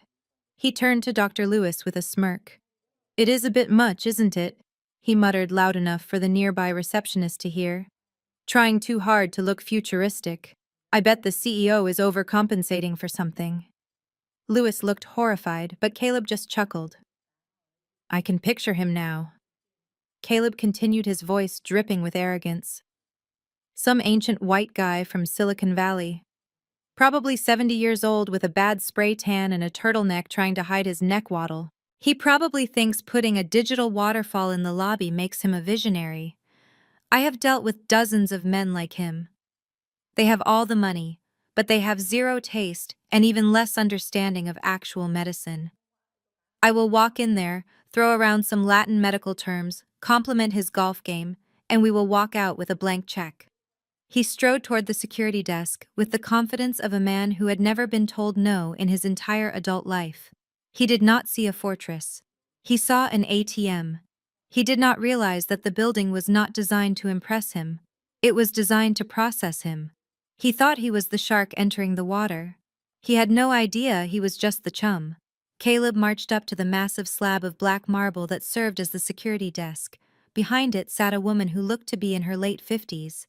She was wearing a simple Vanguard polo shirt, and her graying hair was pulled back into a severe bun. She was typing on a tablet with reading glasses perched on the end of her nose. To Caleb, she was just another invisible cog in the machine. She was a gatekeeper whose only purpose was to open the door for his greatness. "Excuse me," he said, tapping his platinum credit card on the marble surface to get her attention. "We are here for the 9 o'clock meeting with the CEO, Dr. Caleb Sterling and Dr. Arthur Lewis. Notify them we have arrived." The woman looked up over the rim of her glasses. Her eyes were dark, sharp, and completely unimpressed by the $4,000 suit standing in front of her. She did not jump to attention. She did not fawn. She simply finished typing her sentence before setting the tablet down. "Good morning, gentlemen," she said, her voice calm and measured. "Please take a seat in the waiting area. I will notify the executive office. Can I get you some water or coffee while you wait?" "Coffee," Caleb said immediately, not bothering to look at her as he checked his reflection in the polished brass of a desk lamp. "Black. And make sure it is hot. I do not want the lukewarm sludge you people usually serve in the break room. I need caffeine, not colored water." Dr. Lewis winced at the tone, but said nothing. The woman stood up slowly. She walked over to a sleek coffee station set into the alcove behind the desk. She poured a cup and brought it back, setting it down on a coaster in front of Caleb. Caleb picked it up without a word of thanks. He took a sip and immediately spat it back into the cup, making a theatrical show of disgust. He slammed the cup down hard enough that brown liquid sloshed over the rim and stained the pristine marble counter. "Are you kidding me?" he snapped, his voice echoing in the cavernous lobby. "This is tepid. I asked for hot coffee. Is it really that difficult to follow a simple instruction?" I am about to walk into a meeting that will determine the financial future of this entire company, and you are serving me dishwater. Do you not know how to do your job? The woman did not flinch. She did not apologize or scramble to clean up the mess. She stood very still, her hands clasped in front of her, looking at him with an expression that was hard to read. I can brew a fresh pot, sir, she said, but it will take a few minutes. I do not have a few minutes, Caleb barked, wiping his mouth with a silk handkerchief. I have a schedule. You know what, forget it. Just get me a water, and try not to screw that up. It is unbelievable. They spend millions on digital waterfalls and marble floors, but they hire incompetents to man the front desk. What is your name? I want to make sure I mention this to your boss when I get upstairs. My name is Sarah, the woman said. Well, Sarah, you might want to start updating your resume, Caleb sneered, turning his back on her. Because once I sign this contract, I am going to make sure the staffing standards in this building get a serious overhaul. Efficiency starts at the front door. He walked away, adjusting his tie, feeling righteous and powerful. He sat down next to Dr. Lewis, who looked like he wanted to dissolve into the upholstery. You did not have to do that, Lewis hissed. She is just the receptionist. She is the face of the company, Caleb replied loud enough for her to hear. If the face is incompetent, the brain usually is too. It is a power move, Arthur. You have to establish dominance early. You have to let them know you are not someone who accepts mediocrity. Behind the desk, Sarah watched him. She did not look like a receptionist fearing for her job. She looked like a judge passing a death sentence. She picked up her tablet and tapped a few keys, sending a direct message to the secure server in the penthouse suite. Subject: Dr. Caleb Sterling. Behavioral assessment. Status: hostile and abusive. Hi. Recommendation: termination with extreme prejudice. Caleb did not know that Sarah was not a receptionist. She was Sarah Vance, the Senior Vice President of Human Resources and Aaliyah's aunt. She had built the corporate culture of Vanguard from the ground up. She had fired executives for less than a rude tone, and she had just handed Caleb the shovel he needed to dig his own grave. The doors of the executive elevator slid open with a whisper, revealing an interior that looked less like a transport vessel and more like a private lounge. The walls were paneled in rare obsidian wood, and the floor was covered in plush carpet that swallowed the sound of their footsteps. Dr. Lewis stepped inside first, his movements jerky and nervous. He looked like a man walking to the gallows. He pressed the button for the 45th floor, his hand shaking slightly. Caleb sauntered in after him, occupying the center of the space, as if gravity revolved around his navy blue suit. He checked his reflection in the polished brass control panel, adjusting the knot of his tie by a fraction of a millimeter. He hummed a low tune, completely unbothered by the tension radiating off his companion. You need to calm down, Arthur, Caleb said, watching the numbers on the display start to climb. You are vibrating. It is pathetic. You look like a medical student about to take his boards. Pull yourself together, man. We are here to collect a check, not beg for mercy. Dr. Lewis did not stop pacing. He wiped a bead of sweat from his forehead with the back of his hand. You do not understand, Sterling. This is not just a check. Vanguard holds the keys to our entire digital infrastructure. They have access to everything: our billing, our patient records, our compliance history. If they decide we are a liability, they can shut us down with a keystroke. They are not just investors. They are the gatekeepers of our survival. We cannot afford to offend them. Caleb laughed, a sharp bark of amusement that bounced off the expensive wood paneling. He turned to face Lewis, a look of genuine pity in his eyes. He reached out and patted the older man's shoulder with a condescension that was almost impressive in its audacity. That is why I am here, Arthur. You worry about the spreadsheets. I will handle the people. These tech guys are all the same. They are socially awkward introverts who spent their high school years playing video games while men like me were captaining the football team.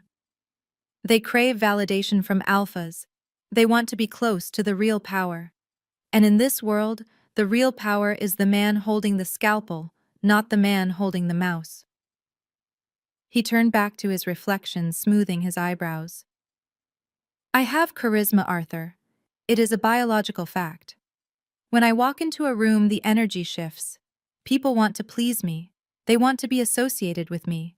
This CEO, whoever he is, will be no different. 5 minutes of my charm, a few war stories from the operating room, and he will be eating out of my hand. He will be begging to sign that contract just to keep me in the room. The elevator continued its silent, rapid ascent. Floor 30, floor 35. Caleb watched the numbers tick upward, feeling a sense of destiny. He was rising. He was ascending to the level he had always deserved. He pictured the meeting, the handshake, the admiration in the CEO's eyes. The moment he would text Jasmine to tell her the kingdom was theirs.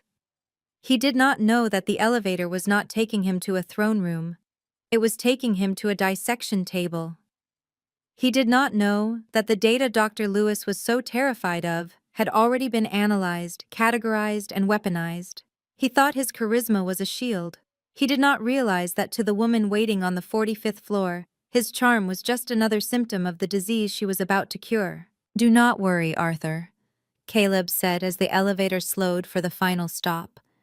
"Just let me do the talking. By noon we will own this place." The bell chimed softly. Floor 45. The doors began to open.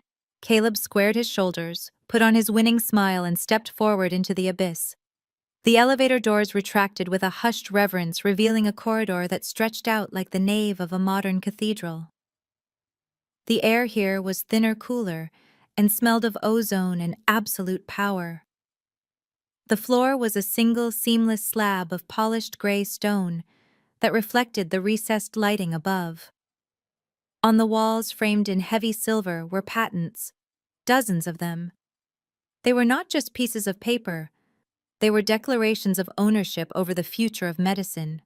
Caleb stepped out his Italian leather shoes, making a sharp, authoritative click against the stone. He adjusted his jacket, ensuring the silhouette was perfect. He glanced at the framed documents as he walked, not with respect, but with a critical, appraising eye.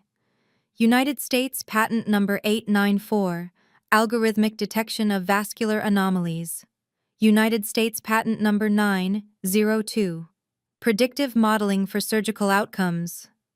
Impressive, Dr. Lewis muttered, his voice hushed as he scurried to keep up. These people own the intellectual property for half the procedures we bill for. We are walking into the belly of the beast sterling. Do you realize the valuation of just the patents in this hallway? Caleb scoffed, waving a manicured hand dismissively. It is just math, Arthur. They own the math. We own the hands. You cannot patent a steady hand. You cannot patent the instinct I have when I am inside a human skull. These are just receipts. They are participation trophies for nerds who could not handle the sight of blood or the pressure of a real operating room. He stopped in front of a large framed photograph halfway down the hall.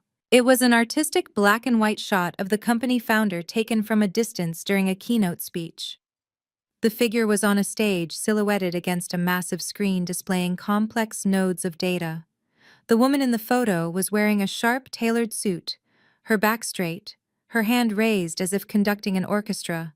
Her face was partially obscured by the dramatic stage lighting and the angle, but there was something about the posture, something about the rigid set of her shoulders that triggered a flicker of recognition in the back of Caleb's mind. He narrowed his eyes, leaning in closer to the glass. He knew that stance. He had seen that specific kind of defiance before. For a second, his mind flashed back to the mall, to the girl in the dirty gray hoodie standing her ground against his insults near the planter. The tilt of the head was identical. But his brain immediately rejected the connection, like a body rejecting a transplant. It was impossible. It was laughable. The girl in the mall was a charity case, a drain on society, who probably stole watches for a living. The woman in this picture was a titan of industry. They could not be the same species, let alone the same person.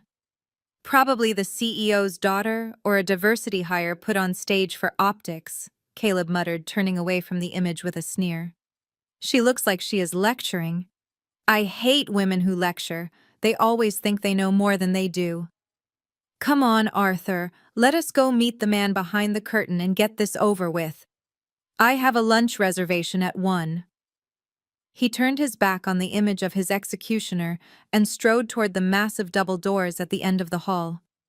He checked his reflection in the glass one last time, smoothing a stray hair. He looked perfect. He felt invincible. He reached out and pushed the doors open, ready to claim his kingdom.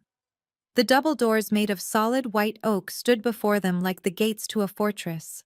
They were 12 feet high and adorned with brushed steel handles that looked cold to the touch.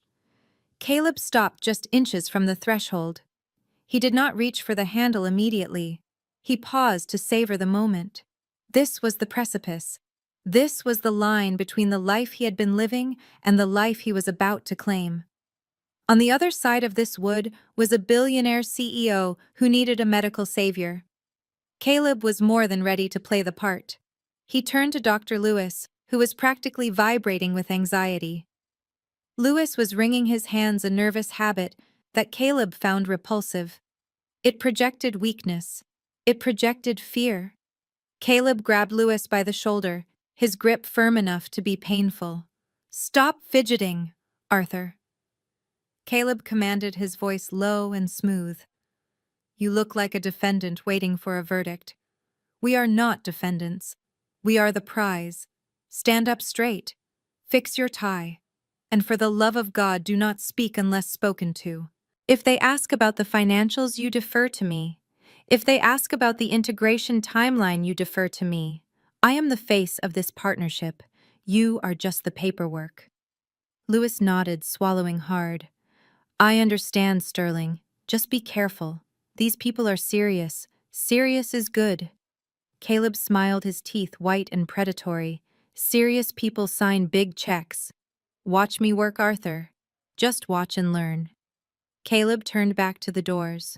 He adjusted his cufflinks, ensuring the gold caught the light. He smoothed the lapels of his navy suit. He ran his tongue over his teeth to ensure his smile was dazzling. He closed his eyes for a brief second, inhaling deeply through his nose. He filled his lungs with the filtered air of the 45th floor, holding it for a moment before exhaling slowly. It was a centering technique he used before surgery. It slowed his heart rate. It sharpened his focus. It made him feel like a god. He reached out and gripped the cold steel handles. He did not knock. Not. Kings do not knock. He pushed. The heavy doors swung inward on silent hinges, revealing the inner sanctum. The room beyond was bathed in blinding natural light. 2 entire walls were floor-to-ceiling glass, offering a vertigo-inducing view of the Chicago skyline and the frozen expanse of Lake Michigan. The light bounced off the polished mahogany conference table that seemed to stretch on for miles. It was a room designed to intimidate. It was a room designed to make visitors feel small. But Caleb did not feel small. He felt expansive. He felt like he had finally found a stage big enough for his talent.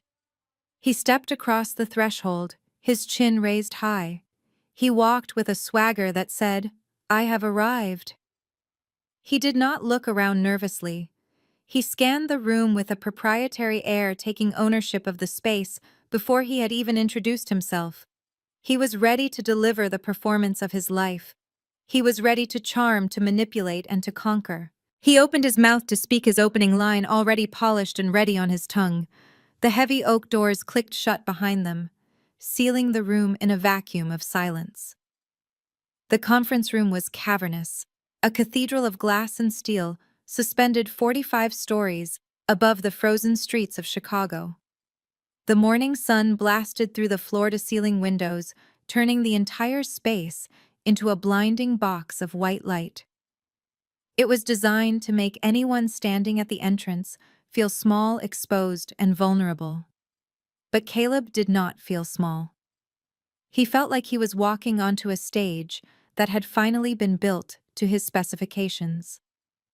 He strode across the plush carpet, the heels of his Italian boots sinking deep into the wool.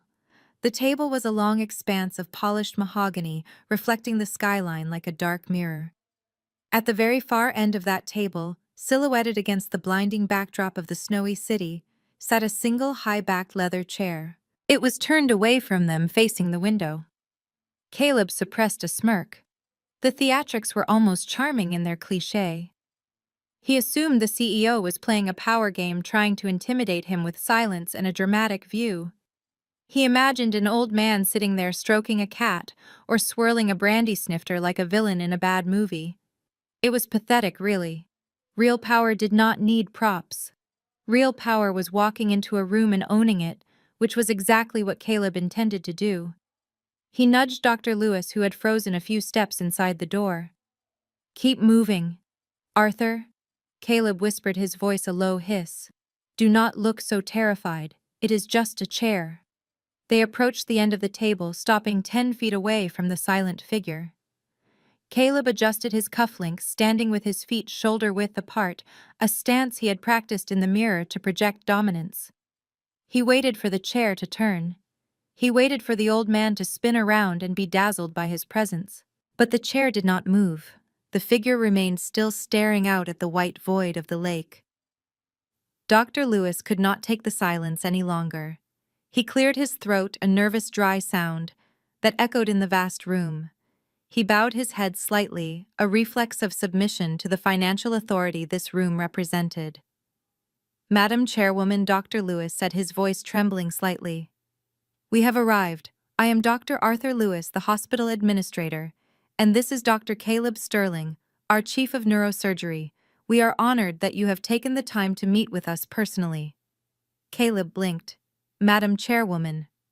So, it was a woman. The image of the old man in the turtleneck vanished, replaced instantly by a new strategy. A woman was even better. He knew how to handle women. He had charmed his way into Jasmine's bed and her family's good graces with nothing but a smile and a few compliments. If the CEO was a woman, she would be susceptible to his looks, his confidence, and his alpha energy. He relaxed his shoulders slightly, shifting his weight to one hip. This was going to be easier than he thought. He would play the charming rogue, the brilliant but dangerous surgeon. She would be eating out of his hand before the coffee was served. He stepped forward, cutting in front of Dr. Lewis. He pitched his voice to be deep, smooth, and commanding. "A pleasure to meet you, Madam Chair," he said, injecting a warm familiarity into the formal title. "You have a magnificent view. But I must say, looking at a frozen city is far less interesting than looking at the future of medicine, which is exactly what Dr. Lewis and I have brought you today. Why do we not turn that chair around so we can start making history together?" He smiled, his winning smile, waiting for the turn. He was ready to dazzle. He was ready to win. He had no idea that the woman in the chair was not admiring the view. She was counting the seconds. She was savoring the silence before the storm. And she was smiling too, but it was the smile of a predator who had just heard the trap snap shut.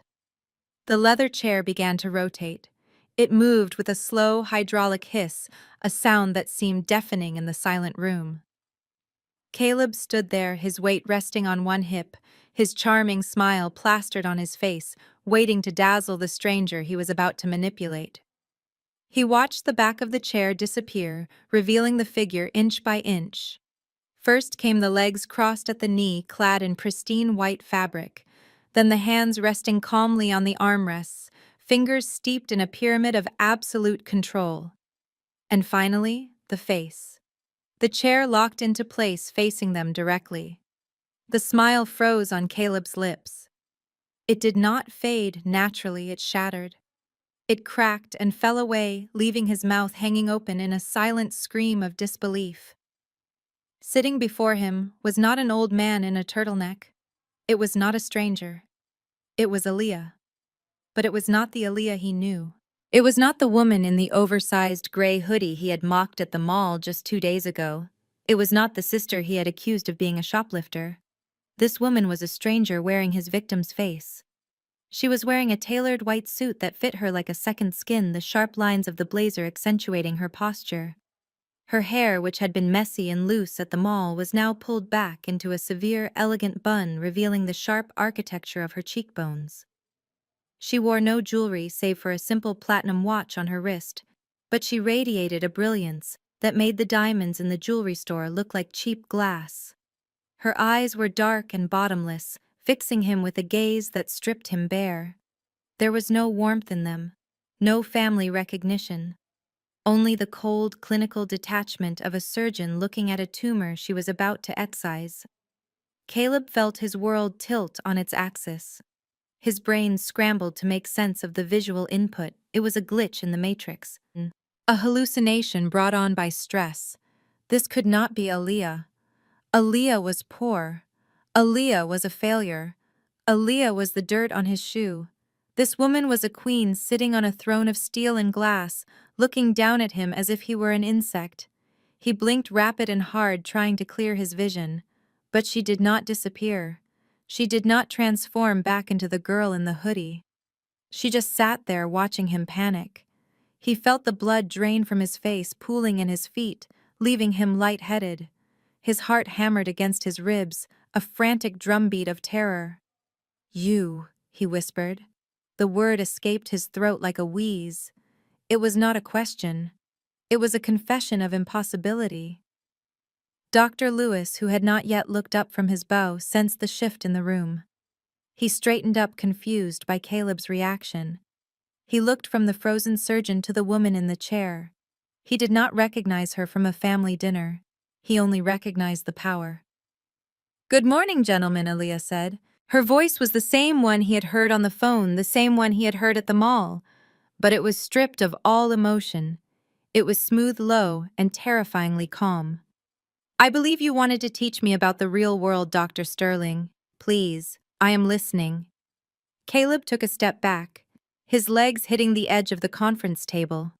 He grabbed the mahogany wood for support, his knuckles turning white. The arrogance was gone. The charm was incinerated. In its place was the raw, primal fear of a man who realizes he has been hunting a lion with a water pistol. The trap had not just sprung, it had crushed him. And Aaliyah was just sitting there watching him bleed. A sound tore its way out of Caleb's throat. It was a laugh, but it sounded like glass breaking in a garbage disposal. It was a jagged, frantic noise that bounced off the glass walls and died in the thick carpet. His brain had hit a wall. It simply refused to process the image in front of him. The cognitive dissonance was so violent it physically staggered him. He looked at the woman in the white suit, and his mind superimposed the image of the girl in the hoodie. They could not be the same. The laws of physics in his universe did not allow for the peasant to be the queen.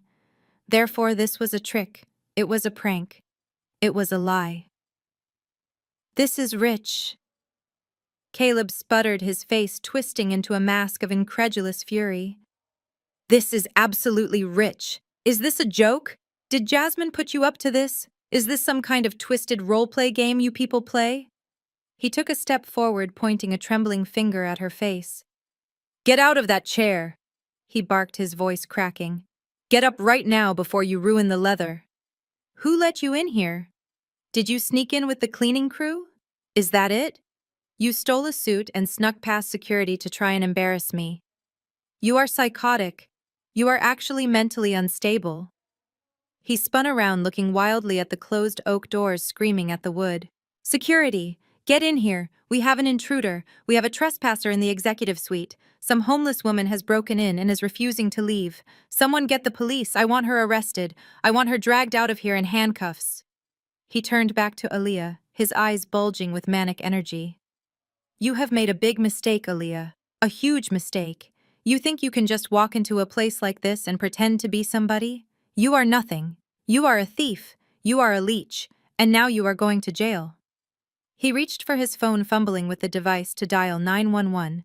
"I am calling the cops myself. I am going to make sure they lock you up for a long time."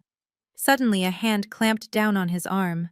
It was not a gentle touch. It was a desperate, clawing grip. Dr. Lewis yanked him back with enough force to nearly knock him off balance. Caleb spun around, ready to lash out, but the look on the older man's face stopped him cold. Dr. Lewis was not angry. He was gray. All the blood had drained from his face, leaving him looking like a corpse that had been fished out of the river. His eyes were wide with terror, and he was shaking so hard his teeth were almost chattering. "Shut up, Dr. Lewis," hissed his voice a strangled whisper. "For the love of God, Sterling, shut your mouth! Let go of me!" "Arthur," Caleb snapped, trying to shake him off. "Can you not see what is happening? This is her, the sister, the failure." She broke in. "We need to call security before she steals something." "You idiot," Lewis screamed, the sound tearing at his throat. He pointed a shaking hand toward the wall behind the desk, where a massive patent was framed in gold. "Look at the name Sterling. Look at the damn name on the wall." Caleb frowned, looking past Aaliyah's shoulder. He squinted at the document. "United States Patent. Assignee Vanguard Health Solutions. Inventor Aaliyah Vance." The words swam before his eyes. Inventor Aaliyah Vance. "She is not the cleaning lady." Lewis sobbed, his voice breaking with despair. "She is the founder. She is the CEO. She is Vanguard. You just called the owner of the building a trespasser, you absolute moron. We are dead. We are absolutely dead." The phone slipped from Caleb's fingers. It hit the carpet with a dull thud. The silence that followed was heavy enough to crush a man. Caleb looked from the patent to the woman in the chair. The laugh was gone. The anger was gone. The world he thought he controlled dissolved into mist, leaving him standing on the edge of a cliff he had not even seen coming. I did not rise from my chair. I did not offer him a hand to shake. I did not even blink. I simply sat there, encased in the white suit that cost more than his car, watching the realization wash over him like a bucket of ice water. The silence in the room was absolute. It was the kind of silence that happens after a bomb goes off, but before the dust settles. Caleb stood frozen, his eyes darting between my face and the patent on the wall, his mouth opening and closing like a fish on a dock. I slowly extended one hand, the movement deliberate and smooth. I did not point at him. I pointed to the center of the mahogany table. Lying there alone in the vast expanse of polished wood was the black leather portfolio I had printed the night before. It looked small in the massive room, but we both knew it was heavy. It contained the weight of his entire life. "Dr. Sterling." I said, my voice soft, but carrying to the back of the room without effort. "You spent a lot of time 2 days ago explaining to my sister exactly what you thought of me. You called me a disgrace. You called me a pollutant. You said I was bringing down the family name with my presence. You looked at my clothes and you saw a failure. You looked at my face and you saw a thief." I leaned forward slightly, resting my chin on my steeped fingers. "I find that fascinating, Caleb. Because in my experience, people who are obsessed with status are usually the ones who have none. And people who are quick to call others thieves are usually the ones with something in their pockets that does not belong to them." Caleb swallowed hard, his Adam's apple bobbing in his throat. He looked at the folder, then back at me. "What is this?" he whispered, his voice trembling. "What are you doing, Aaliyah?" "I am doing what you asked me to do," I replied coldly. "I am showing you the real world. Go ahead. Open it. Pick it up, Dr. Sterling. Let us see who the real disgrace in this room actually is." He hesitated. His hand shook as he reached out. His fingers brushed the leather. He looked like a man being asked to stick his hand into a fire. Beside him, Dr. Lewis was hyperventilating, clutching his chest as if he were having a heart attack, but Caleb was too focused on his own destruction to notice. He flipped open the cover. The first page was not a partnership agreement, it was not a contract. It was a bank statement from a shell company in the Cayman Islands. Caleb's eyes widened. He flipped the page. A purchase order for spinal implants that never existed. He flipped again. A credit card bill showing a $45,000 charge for a diamond engagement ring, paid for with hospital funds. "You accused me of shoplifting a watch because I was wearing a hoodie," I said, my voice dropping to a dangerous whisper. Yet here you are standing in a $4,000 suit, having stolen $1.5 million from the very hospital you claim to rule. You are not a king, Caleb. You are a common criminal, and you are not even a good one. You left a trail so wide a child could follow it. Did you really think you could walk into my house, into my company, and sell me a lie when I have been watching every move you make for 2 years? The papers slipped from his numb fingers, scattering across the table like autumn leaves. He looked up at me, and for the first time I saw the arrogance completely extinguished. There was nothing left but naked terror. He realized then that he wasn't looking at his sister-in-law. He was looking at his judge. Dr. Lewis scrambled to pick up the sheets that had fallen from Caleb's trembling hands. He held them up to the blinding light of the window, his eyes scanning the columns of numbers with the frantic speed of a rat trapped in a maze.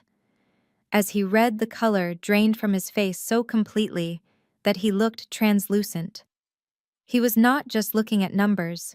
He was looking at the end of his career. He was looking at the bankruptcy of St. Luke Hospital. He dropped the papers as if they were burning his skin and looked at his star surgeon with pure, unadulterated hatred. "You idiot, Lewis," whispered his voice strangling in his throat. "You absolute catastrophic fool. You did not just steal. You left a paper trail a mile wide. You billed for patients who are dead. You ordered equipment that does not exist. Do you have any idea what you have done? This is not just a lawsuit, Sterling. This is federal prison. I did not let them bicker. I leaned back in my chair, crossing my arms over the white suit. I picked up my own copy of the summary sheet and began to read aloud. My voice was calm, steady, and relentless. It was the voice of the algorithm delivering a verdict. Item 1, I stated clearly, my eyes locked on Caleb's pale face. Systemic insurance fraud. You billed Blue Cross and Medicare for 300 hours of operating room time on dates when you were actually vacationing in the Bahamas with my sister. We have the flight manifest cross-referenced with the hospital billing logs. You were sipping Mai Tais while claiming to be performing laminectomies. Caleb opened his mouth to speak, but no sound came out. I turned the page, the sound crisp and loud in the silent room. Item 2, procurement fraud. You authorized the purchase of 500 titanium spinal cages from a company called Nexus Surgical, a company that does not exist. The corporate registration leads to a P.O. box in Gary, Indiana, that is registered to your personal Gmail account. You bought inventory from yourself, Caleb, and you paid for it with hospital funds. That is embezzlement 101. I flipped to the next page. This was the one that would bury him. Item 3. Illegal kickbacks. You accepted direct wire transfers from Pharmaceutical X in exchange for prescribing their high addictive opioids over safer generics. That is not just theft, Caleb. That is trafficking. That is endangering human lives for profit. And before you try to open your mouth and blame a nurse or an administrative assistant, let me direct your attention to the bottom of the page. I tapped the document with my index finger. Every single transaction was authorized using your unique digital signature. Every login came from the static IP address of the computer in your private office at the hospital. We have the timestamps. We have the keystroke logs. We know it was you. We know you typed the passwords. We know you hit enter. You thought you were invisible because you were deleting emails. You forgot that on a network I designed, nothing is ever truly deleted. It is just archived for people like me to find. You built your entire life on a foundation of lies, and I just pulled the bottom brick. The transformation in Caleb was immediate and ugly. It was like watching a wax figure melt under a high-intensity heat lamp. The composure, the posture, the practiced tilt of the chin, all of it evaporated in seconds, leaving behind a sweating, trembling mess of a man. He backed away from the table, shaking his head violently, as if he could physically shake the truth out of the air. His eyes darted around the room, looking for an exit, looking for an ally, looking for anything other than the facts staring him in the face. He pointed a shaking finger at me. His voice, which had been so smooth and commanding just minutes ago, pitched up into a hysterical shriek. "This is a lie," he screamed. "This is a setup. It is a glitch. Your system is broken." Everyone knows computers make mistakes. You hacked the logs. You changed the data because you hate me. That is what this is, isn't it?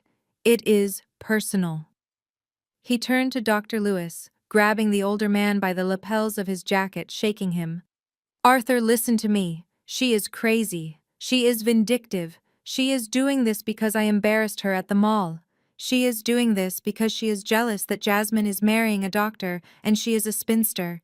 She planted this evidence. She falsified the records to frame me. You cannot believe her. She is just a bitter, angry woman with a computer. He spun back to face me, his face blotchy and red with rage. You think you are so smart, Aaliyah. You think you can destroy me with a spreadsheet. But no one will believe you. I am a respected surgeon. I save lives. You are just a coder. You are a nobody who got lucky. This is a vendetta. It is a pathetic attempt to get back at me for rejecting your family. You are petty, and you are sad. I listened to his tirade without flinching. I let him scream until his voice grew hoarse and his breath came in ragged gasps. I let him expend all his energy trying to fight gravity. When he finally stopped panting and glaring at me, waiting for me to scream back, I simply smiled. It was a cold, terrifyingly empty smile. I stood up slowly, smoothing the front of my white blazer. I walked around the edge of the massive table, closing the distance between us. I stopped just out of reaching distance, looking at him with the curiosity of a scientist observing a specimen in a jar. You give yourself too much credit, Caleb, I said, my voice steady and cool. You think I built a billion-dollar infrastructure just to trap you. You think I wrote the most advanced algorithmic auditing system in the world just to settle a score about a coat and a bottle of wine? You are mistaking your own narcissism for my motivation. I gestured to the wall of servers visible through the glass partition in the hallway, where the blue lights pulsed rhythmically. My AI does not know how to hate, I said softly. It does not know jealousy. It does not care that you were rude to me at the mall. It does not care that you date my sister. It does not have feelings, Caleb. It only has functions. And its primary function is to identify truth. It found you not because I told it to look for you, but because you were the anomaly. You were the error in the code. You were the rot in the system. The machine did not frame you. It simply shined a light in the dark, and you happened to be the one standing there holding the stolen money. This is not personal vengeance. This is just data. And unlike you, the data never lies. The truth hit him like a physical blow. I watched the realization sink into his bones. The logic was airtight. The evidence was overwhelming. The walls of the glass box he was standing in seemed to close in on him. He looked at the papers scattered on the table, and then he looked at me. In that split second, the veneer of the civilized doctor vanished completely. The charm was gone. The arrogance was gone. All that remained was a cornered animal realizing the trap had no exit. His face contorted into a mask of pure, unadulterated hatred. His eyes, which had once looked at me with such disdain, now burned with a murderous light. You think you can do this to me? He growled, a low sound that vibrated in his chest. You think you can take everything I built? You are nothing. You are dirt. He moved before I could blink. It was a desperate, clumsy lunge. He scrambled around the edge of the mahogany table, his hands reaching out not to shake mine, but to strangle me. He wanted to hurt me. He wanted to silence the source of his destruction physically, because he could no longer do it intellectually. Dr. Lewis screamed a high-pitched sound of terror, but I did not move. I did not flinch. I did not even raise a hand to defend myself. I knew something Caleb did not. I knew I was never alone. Two shadows detached themselves from the wall near the door. They moved with a speed and precision that made Caleb look like he was moving in slow motion. Before his fingers could get within a foot of my white blazer, he was intercepted. A heavy hand clamped onto his shoulder, and another swept his legs out from under him. Momentum did the rest. Caleb hit the floor with a bone-jarring thud that shook the room. The expensive Italian wool of his suit scraped against the carpet as he was pinned face down. His arm was twisted behind his back in a professional lock that immobilized him instantly. The air left his lungs in a painful whoosh, but he did not stop fighting. He thrashed against the weight of the security officers, kicking his legs like a petulant child throwing a tantrum. "Get off me!" he screamed, his voice muffled by the carpet before he turned his head to glare up at me. "You bitch! You vindictive, miserable bitch! You planned this! You are jealous of me! You are jealous of us! You cannot stand that I chose Jasmine! You cannot stand that we are happy!" He spat the words out, saliva flying from his lips, landing on the polished shoes of the guard holding him down. "Jasmine is going to kill you for this," he howled, his voice cracking with hysteria. "She will never forgive you. She will make sure you rot. You are trying to ruin her life because you have no life of your own. You are a sad, lonely spinster with a computer, and you're trying to drag us down into the gutter with you. But it won't work. I am Caleb Sterling. I am a god in this city. You cannot touch me." I stood over him, looking down at the man who had terrified my family with his status. From this angle, he looked incredibly small. He looked pathetic. He was ranting about jealousy and love while facing federal indictment.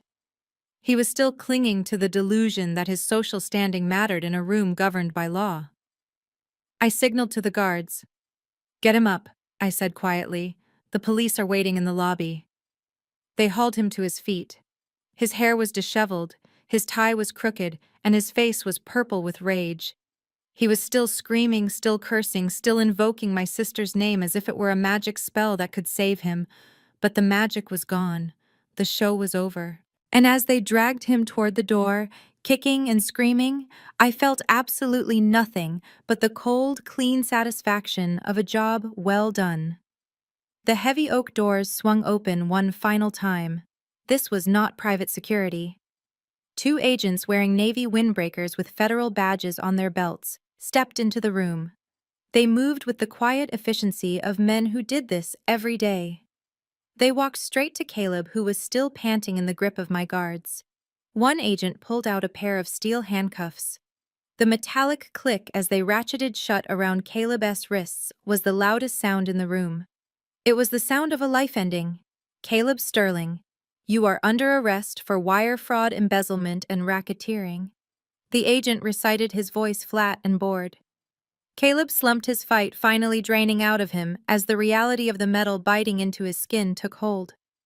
I walked over to the wall panel near the window. I pressed a single button. The sheer automated blinds that had been filtering the harsh sunlight slowly retracted upward. The entire glass wall was now open, exposing us completely to the city below. I pointed down to the plaza. "Look, Caleb," I said softly. "I told you I wanted this to be a memorable day." Down on the sidewalk, a sea of cameras and satellite vans was waiting. I had tipped them off an hour ago. They were hungry for a scandal, and I was serving them the main course. As the agents marched him toward the door, I watched his eyes widen in horror as he looked down. He realized his walk of shame was not just ending in a cell. It was going to be the lead story on the 6 o'clock news, and he was the star. It did not take long for the vultures to pick up the scent. Once the news helicopters broadcast the footage of Caleb being led out of Vanguard Tower in handcuffs, the secret of my address was splashed across every local blog. My parents drove straight to the Pinnacle, their car screeching to a halt at the gate. They marched up to the security booth, demanding to see their daughter, shouting that they were the parents of the CEO. But for the first time in their lives, their entitlement hit a solid wall. My head of security, Marcus, simply crossed his arms and told them I was unavailable. They were not let up. They were told to wait in the lobby like delivery drivers. And wait, they did. For 3 agonizing hours, they sat on the stiff designer sofas, ignored by the wealthy residents walking their poodles. When I finally decided to descend from the penthouse, the elevator doors opened to a scene of absolute desperation. My mother, Beatrice, launched herself at me before I could even step off the marble floor. Her mascara was running down her face in dark, jagged streaks, and her hair was wild. She did not hug me. She did not ask how I was. She grabbed my arm, her grip desperate and shaking, digging her nails into my suit. "You have to stop this, Aaliyah," she wailed, her voice echoing off the high ceilings, causing the concierge to look up. "You have the power now. We saw the news. You have the money. Call the police and tell them it was a misunderstanding. Buy the judge. Get the best lawyers in the city. You have to get him out immediately. Not for him, but for us. Think of the scandal, Aaliyah. Think of our reputation in the community. Everyone is talking. Our neighbors are laughing at us. You cannot let your sister's fiancé go to prison like a common thug. You have to use your influence to save the family honor. Fix it. Fix it right now." I looked down at my mother's hand clutching the sleeve of my white suit. I did not feel anger anymore. I only felt a deep, profound pity. They were so small. They were so blind. I gently removed her hand from my arm and took a step back, creating a physical boundary between their hysteria and my reality. "Do you really believe that father's pension covers the rent on that townhouse in the historic district?" I asked, my voice quiet, but cutting through the lobby like a razor. "You have been living in a fantasy. For the last 5 years, I have been paying your landlord. I set up the anonymous trust that covers your bills. And Jasmine. She thinks she is a fashion icon. She thinks she has an unlimited budget. Who do you think pays off that supplementary credit card every month? It is not Caleb. It is me. I have been funding the very lifestyle you use to mock me. I have been subsidizing the clothes you wear to look down on me." I watched the color drain from their faces as the truth hit them. The arrogance evaporated. "Consider this your notice," I said, cold and final. "As of this moment, the accounts are closed. The cards are canceled. The rent is no longer my problem. You wanted me to leave the family alone. Congratulations. You got your wish. You are on your own." I turned on my heel, and the sound of my stilettos clicking against the marble floor was the only answer I gave them.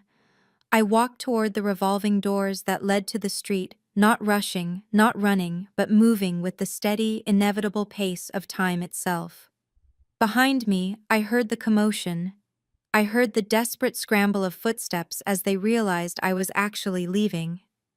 They followed me out of the warmth of the lobby and into the biting cold of the Chicago winter. The wind hit us the moment we stepped onto the sidewalk. It was a frigid gust that carried snowflakes the size of coins.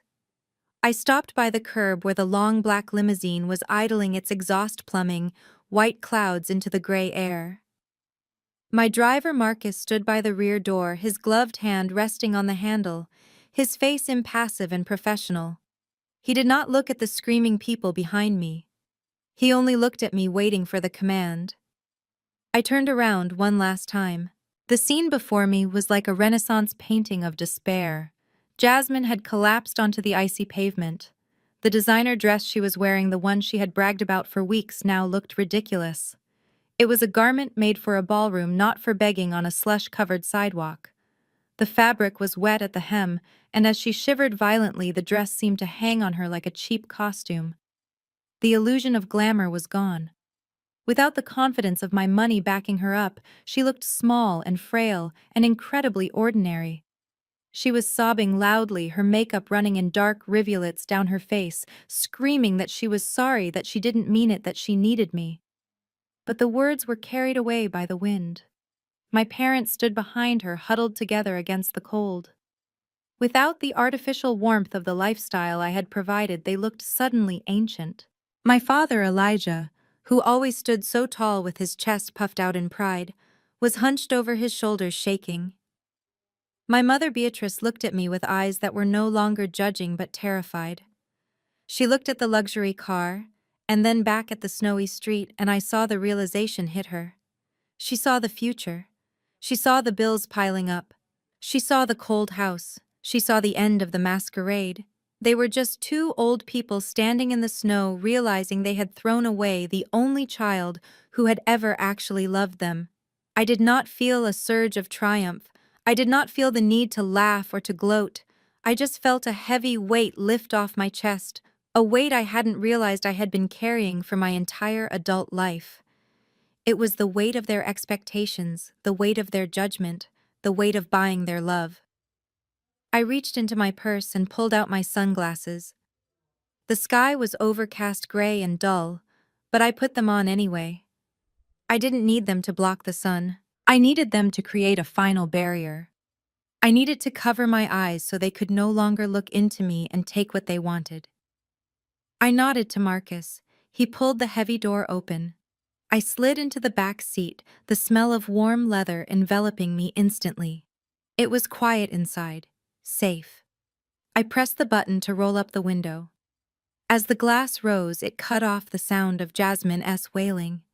It cut off the sight of my parents shivering in the snow. It turned them into a silent movie, a scene from a life I used to live. As the car pulled away, merging smoothly into the traffic, I leaned back into the seat. A small smile touched my lips. It was not a smile of victory. Victory implies a battle, and I was done fighting. It was a softer smile. It was the smile of a prisoner who walks out of the gates after a long sentence and feels the sun on her face for the first time. The city moved past the window, a blur of lights and motion. I took a deep breath, filling my lungs with the conditioned air. I was alone, and for the first time in my life, I was free. The most profound lesson from this story is that true power often moves in silence. While Aaliyah's family was consumed by the loud illusion of status and wealth, she quietly owned the reality of it.